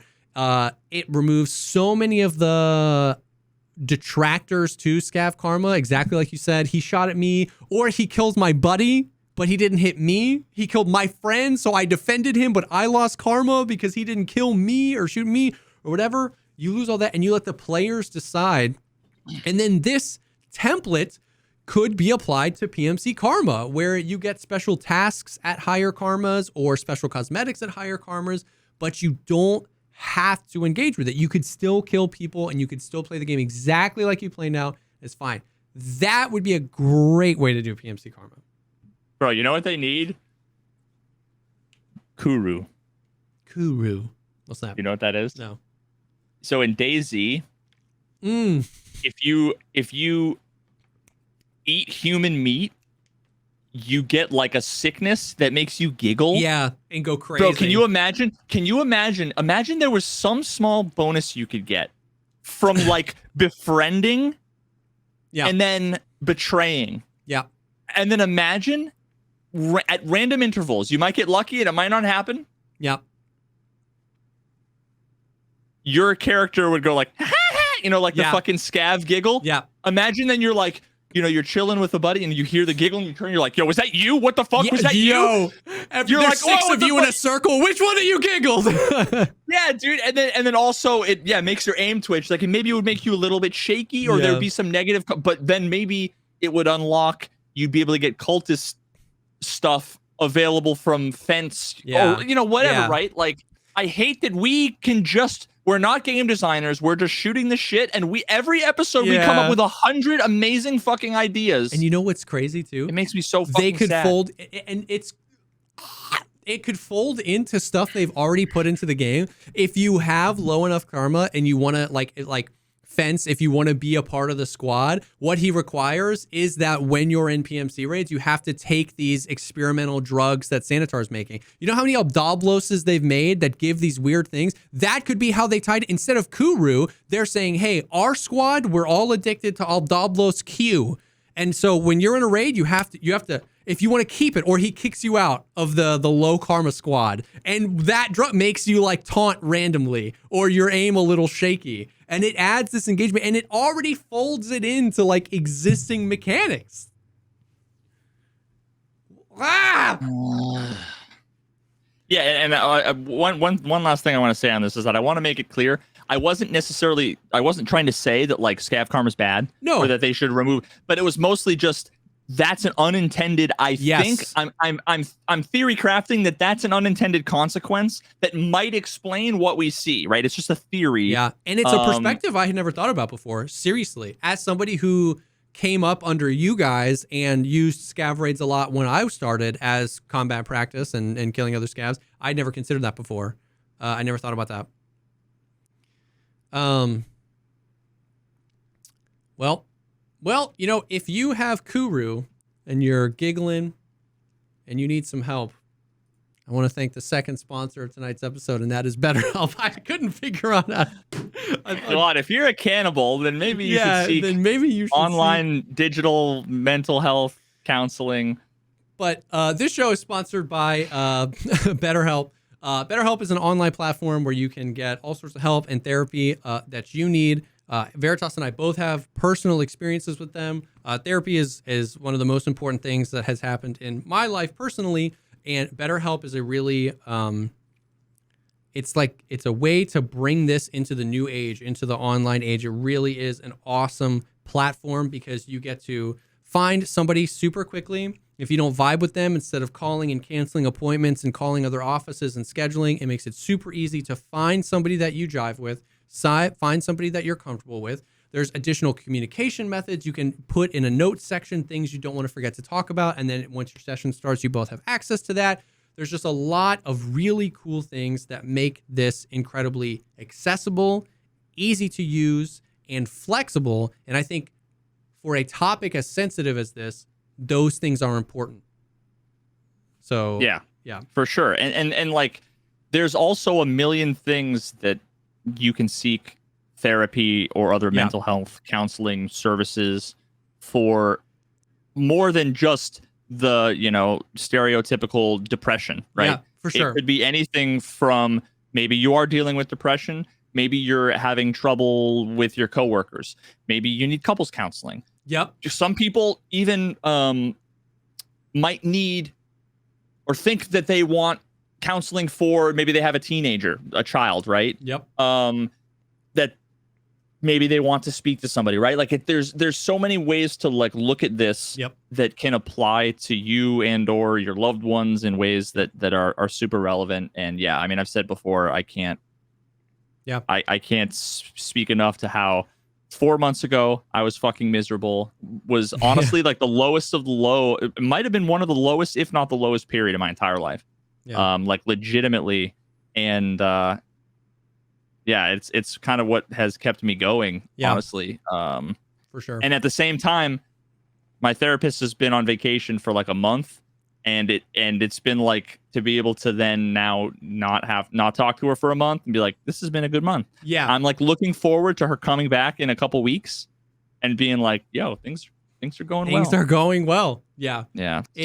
It's tremendous. It really is. How impactful it can be for your life. I mean, even if you just don't have somebody to talk to. I've been in that parts of my life where like I just moved away and I didn't have friends in my life that I would meet up with on a weekly basis. I was working a lot and just parenting, and it's just hard to find time. And you just realize that you're just kind of spiraling in your own thoughts. Like even that, just having another human being to talk to bounce ideas off, it just is tremendous how impactful that can be for your life. You know how freeing it is to be able to, you get to a point, maybe not on the first, 1 or 2 visits, right? But like to be able to get to the point where you can say what you're feeling and what you're thinking, things that you would never tell or say to anybody else. Not because like you killed somebody and you've got human meat in your fridge, right? Like we're not talking Kuru level, but just to be like, someone said this to me and I felt this about them and I feel bad about that. Should I feel bad? And they're like, yeah, well, maybe that's not fair that you felt that way. What? But to be able to say that and not feel judged and not have to it's incredible. Yep. So absolutely. So it's awesome. We love BetterHelp, and we are glad to be partnered with them. So you can visit betterhelp.com/pogcast today and get 10% off your first month. That is BetterHelp, HELP.com/pogcast. You get 10% off your first month. Thank you so much for sponsoring this episode, BetterHelp. Mm-hmm. Human meat. Human Kakuru. I just had some Sarku Japan. I'm fairly certain that's some human meat. Yo, Sarku Japan is so good, bro. That's what I had last time before the Patreon episode, bro. Oh, when I almost died, and that happened again to me tonight. Yikes! Again, I literally was like, oh, this chicken's so good. Blah, start chewing. I swallowed. I'm like, I'm gonna die. Fuck. And the first thing I did, take a big gulp of Gatorade, and literally I felt the Gatorade go, brrr, and it just was like a graduated cylinder full of just like, and to be able to feel, I could feel the chicken in place, and I could feel the Gatorade going like, going. And my wife comes, she's like, "What's wrong?" And I'm like, and I had to be like, nothing, because otherwise she's like, "No chicken, let me cut it up and let me puree it for you." Don't take away my Sarku Japan. Don't you fucking blend my chicken. When I first started working, although it looks blended though. Have you seen it before? When I first started working for Apple, I was so poor, dude. And I couldn't bring lunch, and it was Apple Store in a mall, and I would literally just on my hour-long lunch make 10 rounds in the food court of the mall, taking samples from all the Chinese restaurants, and that was my lunch, bro. Bro, that's the kind of shit that you hear in like the 50 cent, like, now I'm a billionaire now, right? Bro. But like back in the day, I used to just get free fucking samples. Okay, wait, we've probably talked about this 7 times, but I need to ask again. Have we talked about like the Cold War that existed between Chinese food restaurants for like a period of time? I had this thing in my local mall where it was literally, there was like prices, 3 or 4. Yes. The prices were down to the point where like, I'll give you $5 and an orange chicken. Just please. Just come by. Dude, and it was weird because it was like, I think maybe there were just like 4 out of like 9, like whatever restaurants in the food court. It was like 4 of them were like the cheap, you pay $5 for whatever you want, pick 4 entrees or whatever. And I think that like, because there was 4 or 5 of them, and they were all like, yo, what the fuck? Like they had to compete. And I think eventually enough of them went out of business. Now there's only 1 or maybe 2. Dude, he won, man. He won. This county big enough for all of us. He's like $800,000 in debt because he was giving away food for a year, but he's the only one left in the mall. Holy shit! Wait. Speaking of, I want to mention these 2 things. Slightly off topic. I think there's a couple things you still wanted to talk about with Tarkov. But real quick, I've been enjoying like binging 2 different pieces of content. Did you ever watch what is his name? Xiaomi? Xiao. I'm sure you've probably. No, not Xiaomi. Xiaomi is like, that's like a fucking like Samsung, but Chinese. Yeah. Xiao. Oh, fucking language. What type of content? The guy who speaks a bunch of languages is what Seal said? Yes. What the fuck's his name? I don't know. Oh, it's Xiaoma NYC. So X IAOMA. I think it's Xiaoma, NYC. He speaks like every language on fucking planet Earth, and he learns languages like in like 2 or 3 weeks, and he learns some of the most obscure dialects of like, so his wife is Chinese. He spent like fucking 10 years or whatever like living in Beijing. So the shtick that got him, a million bajillion subscribers on YouTube was he would go in to Chinese food restaurants like in the Bronx, and he would be like, oh, what do you have? And he'd kind of be a little bit of an awkward, just white dude, right? And then he'd be like, oh, and they'd be like, what the? You speak like Fushuanese or whatever, like this crazy dialect of Mandarin or whatever that 600 people speak, right? And they're like, what the fuck? And then he'll like change to Mandarin, and then someone else will walk by and he'll speak Yiddish to like the Jewish guys walking down the road, and then like he'll go to Kenya and he'll be speaking all these different languages. Dude, that's fucking amazing. Crazy. It's wholesome and also like impressive. Oh, but he learns like dozens and dozens and dozens of languages, and he goes and he speaks it, and his accents are like, the people are like, yo, you're fucking Kenyan, and he's just this like geeky looking white guy. Wild. Dude, it's so good. You should watch him. All of his stuff is good. Holy cow. And the editing is good. It's like kind of brainless, like feel good content. Yeah. Yeah, dude, it's really, really good. Like, yes, Somali, Thai, a million different versions of like Mandarin. Yeah, super good. Dang. So that's one guy that I'm a fan of, and another one is, I don't even know what they're called. It's like Native People React. I'm just gonna search for that. No. Oh, okay, wait. Okay, so the channel that I've been watching a bunch of stuff on is called, I'm gonna put the link in chat, Common Man Show. Okay. But there are these like 3 or 4 dudes from, I think they're like Indian villagers that like, they're not like Aboriginal, they've never seen electricity. Yeah. But they're like, pretty removed from modern society and science and whatever. And they just show them like Melody Sheep's video, like history of the entire, and their people are like, they would ask them like, how big is the universe? And they're like, oh, I don't know. The Earth seems like it's probably at least 100 or so miles. And that's the whole universe. One of the ones I just watched, and the old guy is the best. The old guy is the fucking best. That's crazy. The most. One of the things they did was they put VR. They were like, what if we could take you anywhere in the world and you'd be able to, and he was like, yeah, very funny, right? Like, yeah, you're like a god, And then they show him the headset and he's like, yeah, you're gonna do it. They're like, what do you mean? And they put it on, and the whole time he's like weeping. Like, oh, like, thank you so much. He literally thanks them, crying, like, you just gave me an experience I'll never have. It's so wholesome. That is crazy. And you blow their fucking minds. Like, what's at the bottom of the ocean? Like, what's on the moon? Like all kinds of crazy shit. Yeah. It's super, super, super good. Oh my god. At first I thought it was like a little fake, but there's no way that it's fake with just like with some of the reaction. People's minds. Dude. Widening their perspective of everything.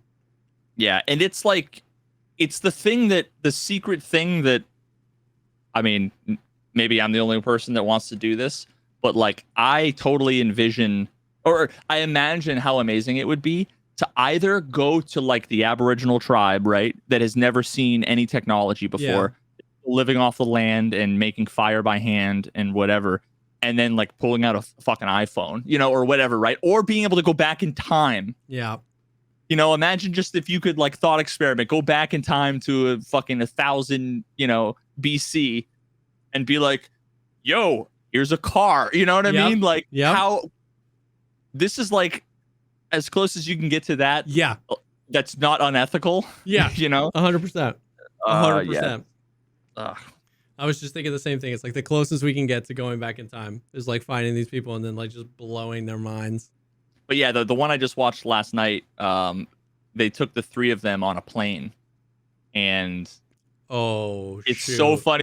They all got sick, but they're like, "Can we open the window?" You know, like yeah, But at the same no time, concept. Like, they're like, "Why are we going backwards?" They're like, "This whole thing goes backwards," while they're just like taxiing out. I'm like, oh god, it goes backwards, and then like, dude, it's so fucking amazing. Great. Because it was like a 10-hour car ride to like Delhi or wherever the fuck they were going back to, and they're like, no, it's actually going to be an hour because we're flying, and they're like, oh, thank you, oh my god, thank you, but it wasn't too long before they were like, yo, I'm fucking scared shitless. They're just like looking out over the clouds, just like, this is it. That's so sick. That's one of the things they were saying was like, oh my god, like there was a little bit of turbulence, and they're like, I guess there's like some dangerous clouds, like we don't want to hit them. Like, I think they thought they were like mountains or something. Oh my! And even just when they took off, seeing their city from the sky, they were like, oh yeah. I mean, think about like they how had no radical, idea the scale of everything. That perspective would be as an adult. So many of us fly when we're kids, you know what I mean? And we're just like, oh, that's cool. Like, I'm excited to see that. I want to sit in the window seat. But like, imagine being 62 years old, thinking the Earth is 100 miles wide, and flying over and being able to look at every place you've ever been in your entire life you could hide with your thumb. Yep. Like, that's crazy. Oh, dude, and the last thing I'll say, the funniest part was there was like a 5-minute thing where they were debating. They had bottles of water, right? And they were like, yo, can we take the empty bottles of water? And the guy was like, dude, when we were going through security, they patted us down. He had like 1 coin. He's like, they took my coin. I couldn't take it with me. All this stuff. It's like, you think they're going to let us walk out of here with a bunch of bottles of water? Like, obviously not, dude. Like, security is like, it was the fucking most hilarious thing. Oh my God. Oh, and then you see them walking out and they've each got like 2 or 3 bottles. Oh, dude, it's fucking so amazing. Great. That's why I want to go to space in my lifetime, because I want that experience. I want that experience of like, you know what you're in for, and you still know it would be life altering. Yeah, 100%. Yep. Yeah, that's what I want. That's dope. Anyway, so it's been a while since we shared some content, and I have been watching nothing. I need something to watch, so but yeah, there were a few other just like Tarkov related things. So I guess we'll talk about this first, because it kind of is the one that goes back to what we were talking about. So it's interesting. So the SVT and the AVT are the two of the new guns, and the SVT is a semi-automatic Mosin. You know what I mean? Like, it shoots 7.62 by 54R, and the AVT is a fully automatic SVT.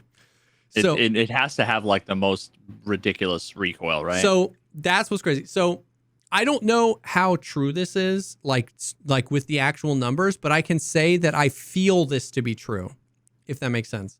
I heard that the SVT, which is the semi-auto one, just the wooden stock base, you can't do anything to it other than put the PU, like the Mosin scope.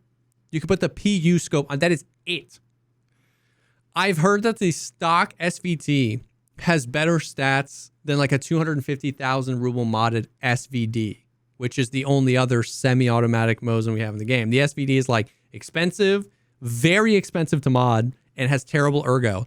And the SVT, just like stock wooden perspective, I saw perspective in the chat, I said it, stock wood, everything is like better. It's got way better ergo, and it took me 1 mag, and I was like, oh, I have the rhythm of this down. And I was in the firing range, I was like, bang, bang, bang, bang, bang, bang, bang, all headshots that quickly. The rhythm, it returns to center so straight, and the rhythm is so predictable of the shots. You can just do that conga. Every time you said rhythm, do that conga. Bang. Right. Yeah, but it's just like crazy good. It's crazy good. It feels better than when I'm doing Punisher Part 6 with a 500,000 ruble SVD. So does it feel better. Like an SKS? Yeah, that shoots Mosin ammo. It sounds busted. Yes. Sounds like I would love that. And although I do want to say that the whole like it has better stats. it's been a while since I've done any tests or whatever, but I still am convinced that like it's meaningless. Well, like X ergo on one gun, I don't think translates to X ergo on another gun. I agree, but I'm saying that it even feels that way. Like when you pick up one, you're like, I'll take the feeling over the stats. If someone says, bro, it has 73 vertical recoil, I have no idea what that means. And especially on a gun like an SVD, where you're like, what does that even mean, right? But it feels better. It feels so easy to control, and it definitely has better ergo than an SVD, and it's crazy, dude. And then the AVT is just that, but like you can click it to full auto and dump it. Now the recoil full auto is crazy. It's bad, but I would imagine it's like super fast jitter clicking in SVD. It's like but it doesn't really matter, right? Because if you're close range and you're shooting that thing, it's like you only have to hit them twice. Can you put lasers on it? Because then you just point fire that No, shit. but that would be nuts. And so here are some things. Here are some interesting factoids. So like what we're talking about is those guns. I spawned as a player scav with so there's 10 round mags and 15 round mags. I spawned as a player scav with the AVT, the full auto one, with 5 15 round mags. And it's just like, that is so toxic. And the guns are like the SVT, which is the one that everyone's going to use, is available at level 2 proper, and it's not that expensive. And at that point, it's Mosin Man all over again. Yes, and at that point, it just doesn't really matter like what ammo you use. You know what I mean? Everyone's like, well, there's not good ammo. Dude, that ammo is so big that even the bad ammos are good ammos, right? They hit so hard. Yeah, what's the alternative is you use a PP19 with PST or an 8R with 855. Like we're talking about a chonker of a caliber. So I have so I say that because so many people have been like, what are your thoughts on the SVT? Because I am required to now have like a fully stated, dissertation level opinion on it, because the tribes are forming. The tribes are forming of you're just, a lot of people are super mad at it and they want validation that it's like this thing is broken and stupid, that it's so accessible and so good. And then the other people are like, now Timmies have something, they have something to use against the Chads, and it's a good thing, and like get ratted, get cucked, like get better if you're mad. They'll have something to use against the Chads. You've had something to use against the Chads since 1994 when the Mosin came out. That's my thing, is like, once again, I don't really care. I mean, I care when I die to a player scav with a fully automatic Mosin for sure, but I just I don't care enough to formulate this crazy opinion. But I just thought it'd be interesting to talk about on the podcast, because this is just one of those things where, like, if you're in camp, get cucked, like now the Timmies have something to use, you're not going to hear anything I have to say anyway. You like most of those people have just like, you're a streamer, you do this for a living, and therefore your opinion isn't valid. But we had this conversation earlier in chat because somebody was like, no, it's a good thing because now the lower level players have something to use. And I was like, dude, you have the Mosin, you have the RF. Where have you been? You have the RFB. You have the Vepr Hunter. You have the KS-23. Scavs spawn with all of those weapons. Scav spawn with KS-23. Scav spawns with Vepr Hunters. You put the fully auto version in the hands of a new player, it's more of a liability than an SKS. They probably do better with an SKS because they wouldn't, like, it's not. So this concept of like, now the Timmies have something to kill people with, I just don't subscribe to at all, because the Timmies have had stuff to kill Chads with for forever. Secondly, you've always been able to kill a Giga Chad with just about anything. You know what I mean? Every era has had its. You used to be able to kill when there was no face hitbox, and you had a TT, and they were running Kiver Fort, which was the best shit in the game. Yeah. You'd shoot them in the leg until it was blacked out, and then the next bullet would kill them in the leg. Yeah, they would. There's always been a way. Yeah. To do it. And I would argue that the last wipe, like the most recent wipe we had, was the easiest wipe for Timmy's as far as the killability of Chads. I'm not saying, like, you could definitely make an argument that now so many people are good at the game, it's really hard to get into the game because there are just so many people playing and so many people have been playing for a long time. You could make that argument. But what I'm saying is the killability of Chads last wipe was at an all-time high because they took Altons and Risties off the flea market and off the traders. That was really the last bastion of, with an Alton or a Ristie, you really can't hit him in the face. You have to go leg meta now. And the community has recently just decided that the Fast MT face shields aren't worth it. So nobody runs them because they're level 3 armor, the Fast MTs, and very many guns that you can just spawn in with as a scav have like 28 pen, which would have like a 90% chance to pen a class 3 visor. So last wipe, the amount of people I saw with no face shield on, I mean, people with Zabralo's the best stuff in the game, but just a U-lock. You could die to a TT to the face with a well-placed shot. And as a scav, I killed a bunch of Chads with super awful guns. So the killability of Chads was at an all-time high.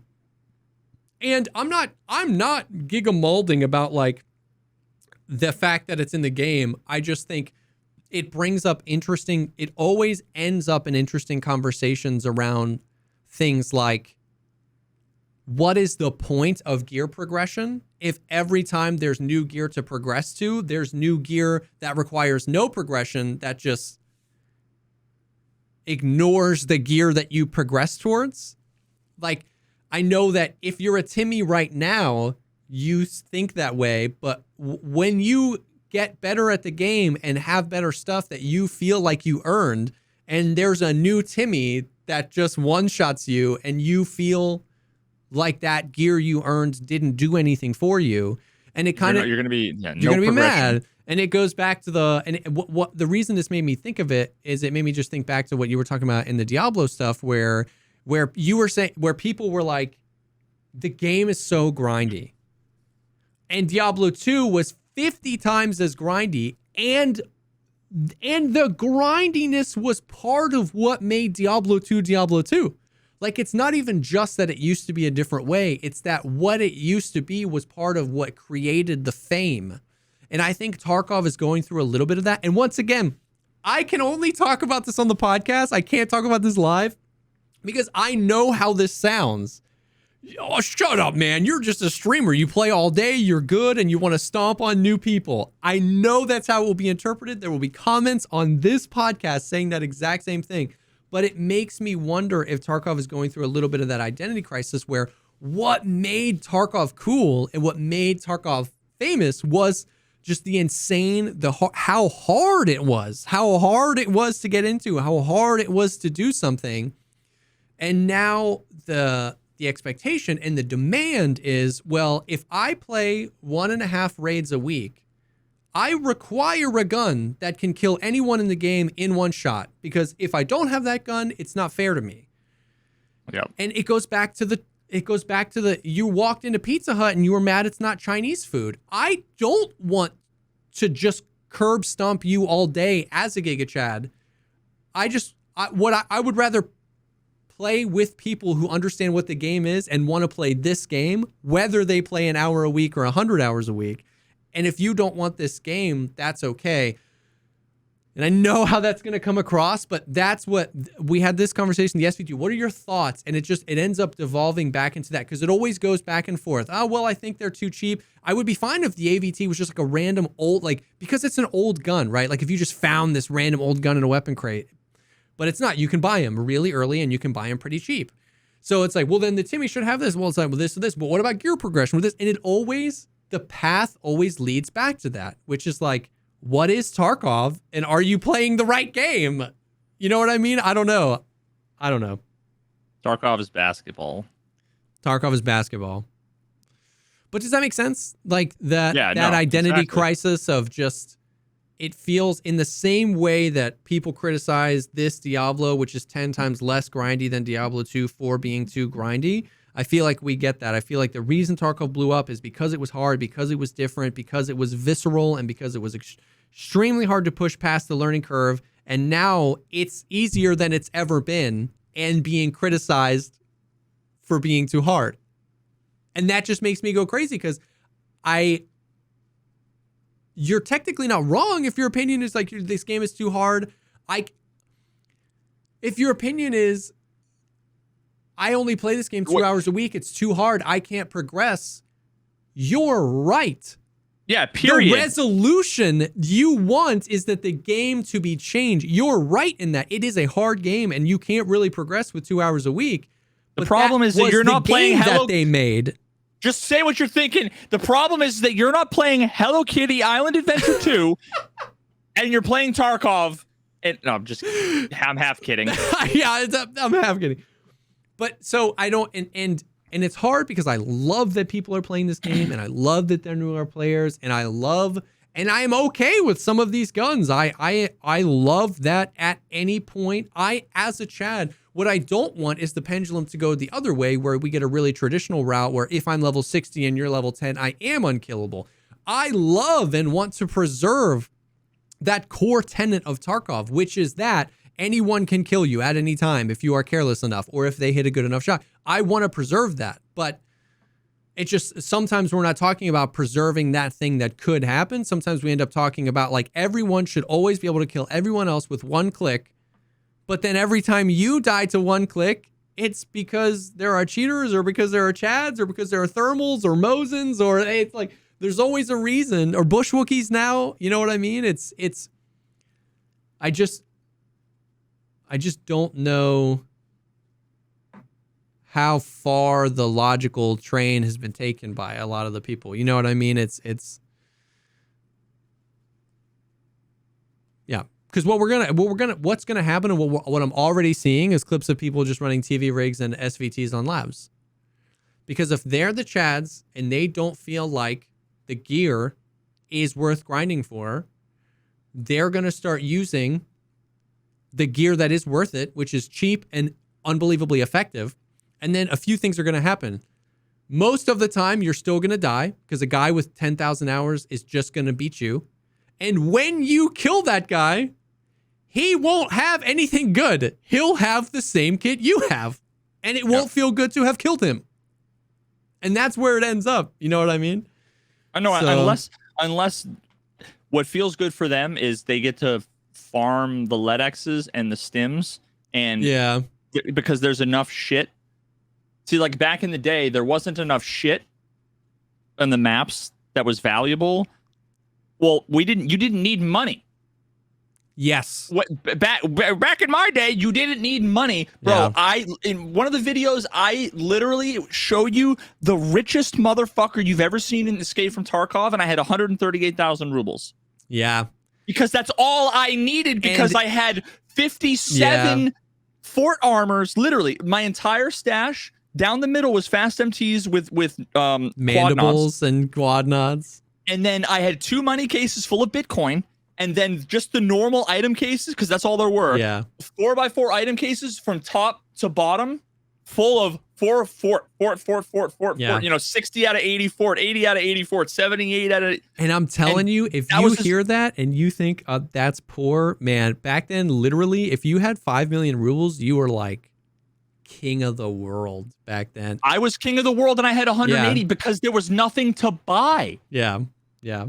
And I know people are like old men thinking about the good old days. And once again, I don't even necessarily. But I say that I say that point because these people get the value from everything that isn't combat. Yeah. That's the thing. They're gonna say, bro, if I kill the guy and he's wearing rat gear, the newbie garbage stuff, it don't matter. That's true. Because I get to farm all the items to get more money. It's like, you're right. But you're not like. I contest that if they.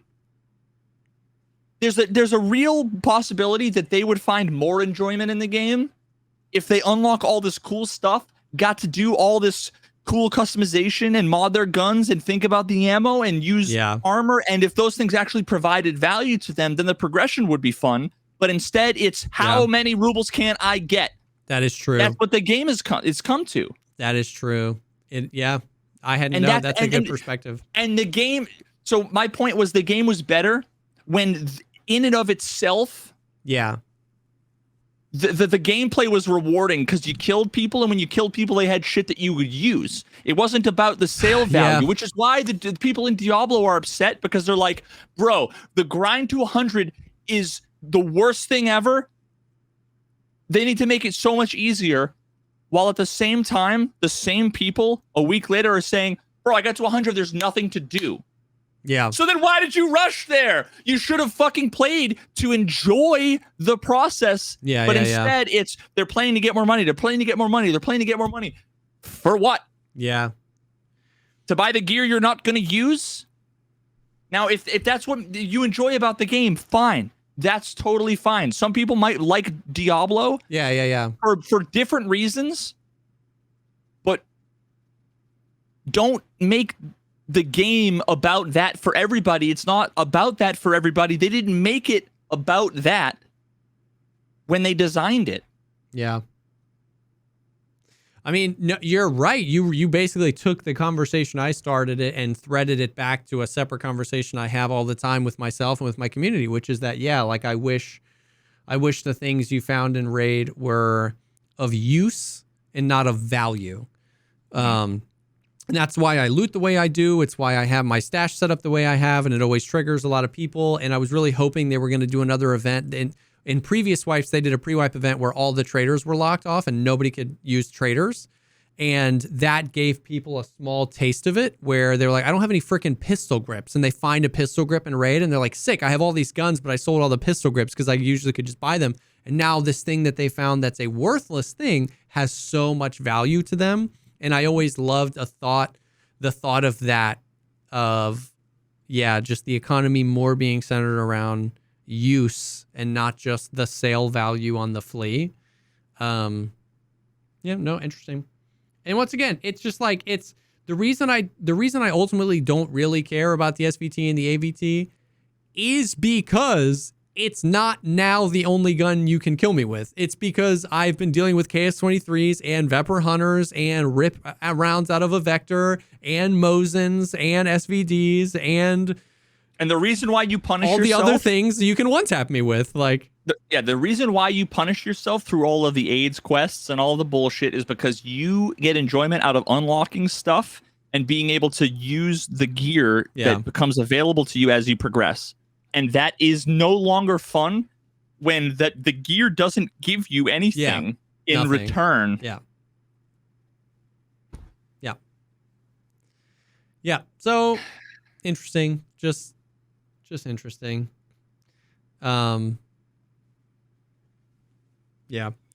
you seen, so this is actually off topic. I wasn't going to talk about this, but I feel like we've just coming off of this conversation. Have you seen the whole like escape from Deer Isle Daisy server?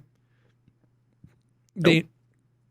They literally just like ripped every single asset out of Tarkov and shoved it into Daisy. It is like, it's the most like literally ripped it, scuffed thing. Freaking all the images are the same. A lot of the images are the same. And Daisy is already a scuffed player controller, but it's, in my opinion, a proof of concept of like the Tarkov we've always wanted. There are quests. There's literally like labs key cards. There's loot and there's value and there's traders and there's safe zones, and you can build structures in this open world. And I don't really want to play it, but when I watch people play it, it gives me the vibes. It's like, I'm like, it you know how, I've been saying this for a while, Tarkov can't necessarily hard pivot into that. I don't think Tarkov is becoming that, which is fine. And I think Tarkov can't quickly pivot into anything, right? Like they're getting their thing out. You know how like Fortnite was not a battle royale Like, did you ever play Fortnite Save the World? Like, Fortnite was basically tower defense game. Yeah, you would yeah. build your base, and then the hordes would come. And last minute, they were like, well, let's do a battle royale mode. Like, it's not going to be hard to do. We'll make this open map. And then Fortnite became Fortnite. I'm pretty sure they discontinued the original game. You know how we've talked before about how like Scum and Deadside and like all these other games that are trying to be DayZ that never topple DayZ? I want one of them to hard pivot into what open world Tarkov should be. Like, hard pivot. Scum should just hard pivot and say, Escape from Deer Isle kind of is fun, but it shouldn't be. And they're literally just ripping icons and assets from Tarkov and shoving it in. What if we actually thought about what this would look like? An open world, you know, you go in and there is no economy. It's all just stuff. It's stuff that you can find. It's stuff that you can craft. It's stuff that you can do. You kill a guy and you take his stuff. And it's like, that's the value, is the thing and the loot and the engagement and the stuff. And I want that so bad. What would they, here's the thing though, what would they need to change in their game to make it more Tarkov-like? Because like what sets Tarkov, what the difference between Tarkov and DayZ is the very thing that is different between them. God, that was such a tautology. The moment that you make Tarkov open world and then there's no more raids, then is there like really a dash and like progress? Like, I don't know. I'm trying to. Yeah. The cycle frontier is very different than DayZ, right? It was. And the cycle is what I want. Okay. Well, so it would take the reverse of that is true. All the times we fantasize about open world Tarkov, if that was true, you could say, well, then that's just DayZ or Scum. And I wouldn't think either of us would say that. There is a lot more to Tarkov, the concept of a hideout or a stash. And I'm saying that what makes it easier is if a game like Scum or I'm fucking tired. No. I'm saying if one of those games does it, they're not beholden. Like if Tarkov tried to pivot, everybody goes, well, what about this? What about that? What about the flea market? What about the stash? What about this? Because it's so hard to pivot to change that train. But if you're Scum, you can be like, what's just the best version of this? Do we have an offline stash or do we not? Do we have bases and safe zones or do we not? Like, you get to just have those conversations because you're not Tarkov. You know what I mean? Yeah. I guess if I knew more about Scum. Yeah. I mean, literally just think of basically Scum is just DayZ with better graphics that never really took off. I've literally watched a fucking long time homie who I haven't seen in a bit. Hope he's doing okay. There's no chance he's listening, but Oddboss, I love you. Fucking Oddboss, I watched him play Scum once. Yeah. And all he did was kill people and skin them and would make he made I don't even know how to describe it, like stick figures on the ground of the flesh chunks. Yeah. And that was just like what he and I was like, yo, this is amazing. That's amazing. What I would want to see, and here's the differentiator I think you're looking for. DayZ is a big giant map that you're just on forever, right? It's like there's a server queue, right? Because if there's 500 people and the server queue is 500, you're just 500 people deep. And Tarkov is small maps, instance-based, and when everybody leaves, the raid is over. So that's what I was saying real quick. It's easier for, I feel like DayZ has like everything that Tarkov has for the most part, but Tarkov doesn't have all the things that DayZ has. Yeah. You know what I mean? So like a DayZ becoming a Tarkov, it's like you'd be like removing features like almost. No, but I know. Not really. But that's what I'm saying. That's why what I'm saying is I want one of these games that I think there are like 10 games that have come along that have said we're going to be the better DayZ and we're going to topple DayZ. None of them work. They're 90% of the way. Yeah, they're 95% of the way to making a Tarkov. Yeah. They're so close to making a better Tarkov and toppling a game that's Tarkov, and they're never going to topple DayZ. I don't know why. I'm with you. Full circle with you. Yeah, I don't know why they're never going to topple DayZ, but they just won't. DayZ has just established itself as that game. DayZ 2 is going to be the only thing that topples DayZ. But If Scum was like, let's pivot, let's take our giant map, and instead of making it servers where there's a queue, we're going to make it an instance that lasts 6 hours like the cycle. So people can leave and they can come in, and you take that map and then you go, okay, you add some sort of hideout and some sort of offline stash, you add dead drops, and you can just build the economy from the ground up as a survival game economy where stuff is just hella rare and value comes from utility, not monetary value. That's how those games operate, right? Like DayZ, when you find when you find 9 mil ammo, that's huge, not because of what it's worth to the trader, but because you have 45 ammo and a 9 mil Glock and you can't shoot anyone, right? Yeah. So like, what does Scum or Deadside with a map that big, with a server structure like the Cycle Frontier, with the weapon customization and modability and a lot of but not all, the like movement and visceral combat that Tarkov has, what does that game look like? And that seems to me, I don't know that I'm adequately explaining what's in my head, but that seems to me the evolution. It seems to me I've come full circle. I used to want Tarkov to go open world, and now what I think I want is just a different game company to evolve Tarkov into open world. I don't think Tarkov can pivot that hard. I think what they might do is like stitch some of the maps together and make bigger maps, and I think that would be super sick and super fun and awesome. But I want like DayZ economy, cycle server structure, Tarkov gun and combat. Smash that into a game. Okay, so wait, but you're just talking about better combat DayZ. Like, so that's what I'm saying. Like, what part of Tarkov? Infilling and exfilling. Okay, so rather that's than what I'm saying. like, that's the cycle frontier. Rather than have like, boxes in a hut you build where you keep Correct. your stuff that you want to be able to like get out, just like the cycle. Yeah, I want to like the cycles map was much bigger. Is that different than like a safe zone? I where think you had so. Boxes. I think so. Like it's functionally different, but like conceptually, is it like you cross this threshold and now you can go and put your stuff and sort it and be safe? Yeah. I almost feel like that would kind of be the same thing, except there's no like loading screen in and out. But infilling is completely different. Because infilling into the raid is now just leaving the safe zone where people can just camp. In the cycle, when you click go, you don't know where you're going to spawn. Yeah, and that's what I want. I want a hideout, and I want there to be quest givers and things to do. And I click spawn, and I spawn into a map the size of DayZ map, or the size of Scum's map, which is like 3 times the size of Cycle maps. And the Cycle's map was 3 times the size of Tarkov's maps.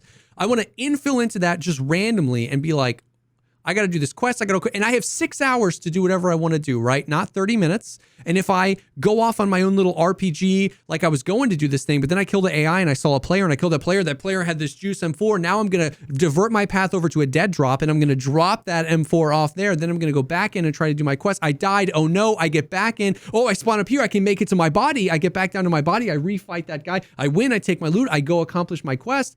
And I want that. But the economy scaled way down where it's not like millions of rubles and whatever I want, where like actually like looting and finding things and killing a guy with the juiced M4. Holy cow, that's crazy. So DayZ with infill, exfil, and the ability to like get back in the same kind of server, like something about that. Yep. And then also, I mean, yeah, that would take like a week and a half for the DayZ guys to or the Scum guys, right? Like, or the Deadside guys. And I think that would just be 900 IQ. Yeah, but none of those games have good combat, right? Correct. Even like they all have better combat than DayZ, but you're right. None of them have combat like Tarkov. Combat like looks like hot fucking garbage, and I hated the way it felt. But then when I watched JLK, he made it like look good. He makes it look so good. I don't know how he does it. But like otherwise, it's so fucking janky. So you're right that they don't have good combat. And that's the hardest part, though. If it was bad. Which is kind of why I didn't really like Marauders. Correct. Because it felt clunky. I agree.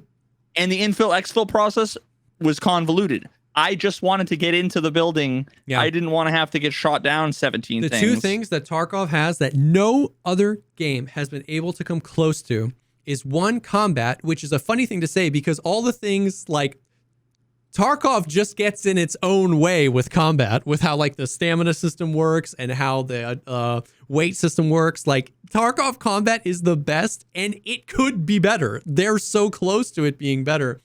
But the other thing that Tarkov has that no other game is looting. Like we needed the Call of Duty when everybody was like, oh, they're just making fucking like the clone. They jumped the shark and they added a bunch of extra Call of Duty things. The million everywhere you look, every phone on the corner, the payphone is a fucking mini quest. Like the most busiest like Grand Theft Auto map ever. Yeah. If they had stripped it down, made it, but had the movement and the combat and the weapon customization, I mean, they could have knocked it out of the park. They could have done that too, yeah. But that's what I want. And it's funny because, like, dude, the Escape from Deer Isle, as scuffed as DayZ is, and then think about DayZ level of scuffed and then making it much more scuffed, which is just like literally shoving Tarkov assets in everywhere you can. I can get lost watching Trade 24K play Escape from Deer Isle because it triggers that part of my monkey brain that's like, there's something here. There's something here. And I think if you take the best parts of Cycle, the best parts of DayZ, and the best parts of Tarkov, and you make that game, I think that game, I'm talking out of my butt here, but I think that game, I want to go to an alternate universe where I won the Powerball and I form a company and we make this game because I believe this universe that like, that game is the evolution. That game is Fortnite to the H1Z1, Battle Royale mod. It's the evolution. It's the perfection. I kind of think that's the perfection of this style of game. And what I just want to compel one of these other companies like Deadside or Scum. Isn't that what Shroud and Sacriel and those guys? Oh yeah, maybe. Listen, maybe. I don't know. Maybe they if there's a chance in this world where we don't have hot dog fingers, I think like they're the last bastion. If they can't make it work, nobody will ever make it work and the genre should die. I agree. Someone should take it out back and have it look out at the sunset while they slowly put the fucking gun to Lenny's head. Lenny's head. Yeah. Just put him out of his fucking misery because everybody has tried to come on this hill and they've all died on it. So I think that would make sense. And I want to compel one of these other game studios that tried to make the DayZ killer that haven't made it and that are struggling to gain players. And they're continuing to just try to make DayZ better. And I'm like, man, I think you can take this game and make Tarkov better. And I think that game would crush. And I don't think it would be really hard to make a proof of concept out of those games. If like the Deadside devs were like, hey, we're putting it all on the line for a month. We're going to make a few servers that run this way to test it. And then I think a few creators make some videos about it. And it's just viral and fun, like the old Fortnite days where H1Z1 mod, the King of the Hill, just went viral because it was so fun and everybody was playing. Like, I think that would happen. I still want a Mordhau version, like a better combat, less fantasy of like dark and darker. Yeah, where it was like that would be sick too. I still envision the bear scene from The Revenant. Yeah. Well, I've shown you that, right? You've seen that. There's There's no way you've seen the movie. I've seen The Revenant because it's a good movie, but like that vibe where just out in the wilderness. That would be sick. That's actually a really cool. But like people were talking about like the cycle was great, and the cycle had a lot of things. You know what's funny? You know what ended up ruining the cycle? The economy. I feel like it was the genre. No. Well, I can only speak for myself. Yeah. I just don't want to fucking play a space shooter. Sorry, I got over that with Halo 2. I think that's part of it for sure. But what put the nail in the head of that game was when they stopped wiping. Like literally, you can the content creators and everyone. I'll take your word for it. I stopped paying attention to it after I played day one because the cycle was different than Tarkov, but still a money-driven economy. It was it was all about like getting stuff and extracting and turning it in for quests and then selling and then buying the things and crafting like the best guns, buying them. And if it's about money and you stop wiping, everybody has money and everybody has everything. And what the hell is the point? How long was that game like out for? Was it like a year, or like they should have just done like 4-month seasons like Diablo? They did that for a while, and that was like I don't know why, but like they made a hard decision to stop. They were doing seasons, they were doing seasonal cosmetics, and every time a season would happen, it would wipe, and that was what kept the game. Every time they would wipe, they would see a boom in players. Now they never were like hundreds and hundreds and hundreds of thousands of players, but when they stopped wiping, the game pretty much just died. The cheating thing got really bad, and then apparently they fixed that. But then I don't know. I'm no expert. I'm not saying I know that for a fact. This is all things I've heard. Anyways, the point I'm trying to make is an economy, a money-driven economy, will die because everybody just ends up having everything, especially with no wipes. DayZ hasn't died because what the hell do you do with money, right? It's about stuff. It's that is emergent gameplay. That is replayability. Is I can lose it all, and then what am I going to do? You know what I mean? So something like that where you run into an M4 with more than 3 attachments on it once a month, and because you know you could run into that, you keep playing. But we are 7 days into the wipe, Veritas. I have 15 million rubles. In 3 more days, when I have max traders, I just can have everything I want. You know what I mean? And I know, let's say this happens a month. Let's say it's 6 weeks. Let's say 6 weeks from now, your max traders, you just can have everything in Tarkov. So now, I find just the combat and getting better really good, which is why I keep playing. But I'm saying when I'm in a raid, there's nothing I'm hoping to see other than single slot valuable items I can sell for money. That's all I want out of the raid. That's not all I want out of the raid. I want so many other things, but that's the only thing I can like hope for in a raid, as opposed to hoping that I run across a guy that has a juiced M4 or has a Zabralo. I can just have that whenever I want. So it's not, you know what I mean? So that's what I want. I want a game that gives me that feeling where knowing out there somewhere is a dude with a juiced gun that I haven't seen in a month, and I can go find him and kill him and take it and make it mine. But in Tarkov, all that is a red key card, right? I hope I find a blue key card or a red key card because you don't find them and that's rare, but everything else isn't. And so that was my tirade on like scum devs, deadside devs. Make a server like this, and I think it would go mega viral, and it would be fun. So yeah. Anyways, huge tirade there. We're already over 2 hours. Not a whole lot going on. I've seen some tweets where people are like, people get the ban message. Hey, you submitted this report and this person got banned. Mm-hmm. I've seen like 5 or 6 tweets of people. It says this report, this report, this report, this report, this report, this report, and 27 additional reports have resulted in bans. And so people are like, oh, cheating is so bad, like it's going crazy. Like people are like, all my deaths this wipe have been to cheaters. And then I was kind of fishy about that. Listen very carefully. There are cheaters in Tarkov. There are lots of them, and they are everywhere. But I just had a suspicion that message was bugged. And then Anton tweeted that he got that too, where it was like this, and 27, and 27 other reports on Factory, because it'll say them out, and 27 other reports on Factory. And he was like, I have not played Factory that many raids this wipe. Like I could not have reported. That's more Factory raids than I've played, let alone died to sus people.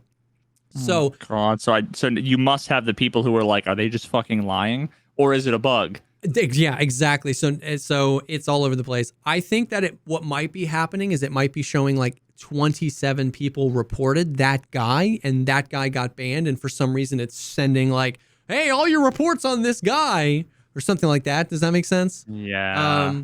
Who knows? Now, the flip side of that is I also very much so believe that the cheating has gotten pretty bad again. I've seen a lot of creators that I trust. I've seen a lot of clips.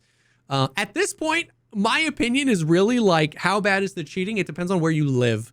Like I've just heard so much and have seen so much about like OCE servers and EU servers being so bad. I have gotten in. One completely blatant happened yesterday to me and Valiant. Completely blatant. He killed us both.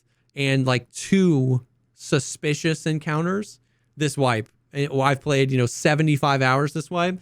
But I know people that I trust that are like, dude, it's so bad. Sending clips of like absolutely getting cheated on. So at this point, it's where you live, man. I don't know. It's not a battle I can fight anymore because it's an unknowable battle. So why argue about it, right? That's where I'm at. There's 100 variables. I know one of them. I will not argue your position because I'm aware of how ignorant I am to the other 99 variables. So you could be right. You could be wrong. Something in between could be right. I don't know. At this point, I just like... and neither do you. And neither do you. So if you're like, bro, I get cheated on all the time, I'm like, I'm sorry. I believe you at this point. I don't know. If you're saying I never get cheated on, I believe you. We all know the reality is in between. If you think you never get cheated on, you've probably been in raids with a ton of cheaters that haven't killed you. And if you think you get cheated on, every single one of your deaths has been sus. You don't understand Scav Tarkov, but... And then you've got people like fucking Fuzzy Bear getting banned. Oh, yeah, I saw that tweet. You retweeted it, yeah. Where it's like, I listen, I don't know him well enough to be able to, like, I vouch for him, right? Yeah, of course. Like, but it just wouldn't surprise me. Yeah, but there's just another average player who's not amazing. They're not incredible. They're not, the next Jesus to Tarkov. They're just totally average player that streams every minute of their gameplay. Yep. And you look through it, none of it looks sus on the VODs. Yep. And then they get banned with no explanation, no email, no recourse, no nothing. Yeah. And then no explanation. What I tweeted was, with how many times we know people have been falsely banned in the past. Yeah. Tweak, Anton, every like the list goes on. I'm not even going to say any more names. I genuinely think Battlestate Games needs to take a good long look at how they handle bans, how they communicate them to players, and how they go about some kind of appeals process. It's unacceptable in my opinion. Yeah. And the Deadly Slop responded, said, how does this keep happening? And I said, they refuse to admit they're capable of false bans despite banning and then unbanning countless people. I mean, content creators. Yeah. I said both manual and automated, and that actually includes a whole bunch of other things, including like the MOBA, motherboard issues that were happening. There's countless examples where they falsely banned, while at the same time entirely unwilling to remotely consider any kind of process improvements to remedy the real problem of false bans that they deny ever happens, right? Yeah. So it's just a fucking problem, and this isn't a problem. Like, it's a problem that nice guys like, our boy Fuzzy Bear gets banned, right? But at the same time, all that is, and I've said this since day one, what that is it's an indication that there is a lot of all other false bans that are happening. Yeah. The likelihood... There's no way that the 5 false bans that they did by accident that they fixed happened to be the streamers. Yeah, the likelihood that the friendly fire is like 5 or 6 accounts out of the, tens of thousands that get banned is just crazy, yeah. Yeah, there's no way, right? So what they're doing when they unban Tweak or Anton or whatever, people get butthurt about it. You should be thanking them, because it's the best thing that could happen for everyone else, because it's the only steps towards them fucking actually publicly admitting they false ban and are willing to unban. It's just they only do it when there's enough pressure. Well, in my opinion, the community needs to... I don't know. I don't know. And you know what? I hate to say it. I don't fucking care. I'm not playing Tarkov. It ain't my problem. Yeah. But it's still, you problem, retweeted it because it's still brutal to see. You know what I mean? It's so brutal to see people get caught up in it. Yeah, but I can't not play the game and then start a fucking GoFundMe petition. Yeah. Let's get 100,000 signatures for blah blah blah, because it's like, I've this ship has sailed for me at this point, right? Yeah. But we all need to put ourselves in other people's shoes. Yeah. As a non-content creator, put yourselves in the shoes of a content creator whose living depends on this, and then you get banned. That sucks in a completely different other way than getting banned as a normie and not getting a chance to have any appeal. They all fucking suck. And everybody needs to empathize with everybody all the time more in all the things, not just Tarkov, everywhere. That's the fucking rant. That's the stuff. Hostess. This is a microphone. Dropped. I'll edit it, man, and I'll make that look so cool. He just cuts it out and just moves it down. Wait, you need this for the sound effect. Sick. Yeah, there you go. Just Foley that in. Cut this part out. Foley that in. Oh, yeah. I feel you, man. I feel you. Yep. But that is the stuff. That is the Tarkov happenings. I am having fun this wipe. I had my expectations set accordingly. I don't think I'm going for Kappa. I think I'm just going to enjoy the Streets expansion. The only other notable thing is like they've tweeted out they're going to Gamescom, which is at the end of October, and that they will have Arena playable for people there. So we might get like a stream or some more information or some footage of Arena. That's kind of where is that? Gamescom is in Germany. Yeah. Am I going to that? Yeah. 9. No, I would love to, but 9. I hope some content creators that are over there get to, and I would be sick if a few people got to like stream it. You know what I mean? Like that would be sick if we got a little bit of footage. But they were making a big deal out of it. There's a countdown on the launcher to Gamescom. So I think I don't think Arena's coming out at Gamescom. I think we might get some information, a stream or a new trailer, and that's interesting because I'm excited for Arena. That's really the only other thing. It's gonna be FaZe Clan versus Ninjas in Pajamas. Yeah. Live for $1 million, esport ready. Yeah, listen, winner gets a Dragon Lore in game. I'm excited. So I think I'm just gonna vibe, have fun. I am just having fun playing this video game with my friends. So yeah, that's it. Thank you again to HelloFresh and to BetterHelp for sponsoring this episode. To our patrons. Again, thank you to our patrons. Seriously though, the support has been awesome. All of you that signed up for the Patreon, it means a lot. The support, we want to provide awesome content for you. That makes it worth it. Thank you for the support. So far, we're 1 for 1. We're 1 for 1. We are 1 for 1. We haven't let you down yet. 100%. If you are interested, podcast or patreon.com/thepodcastpod. It'll be links down below where we're going to ramble and rant and go on tirades about even more stuff. And there's all sorts of other features over there for you as well. So thank you to the patrons. And you guys are the best. Thanks for hanging. And we will definitely see y'all on the next one. Peace.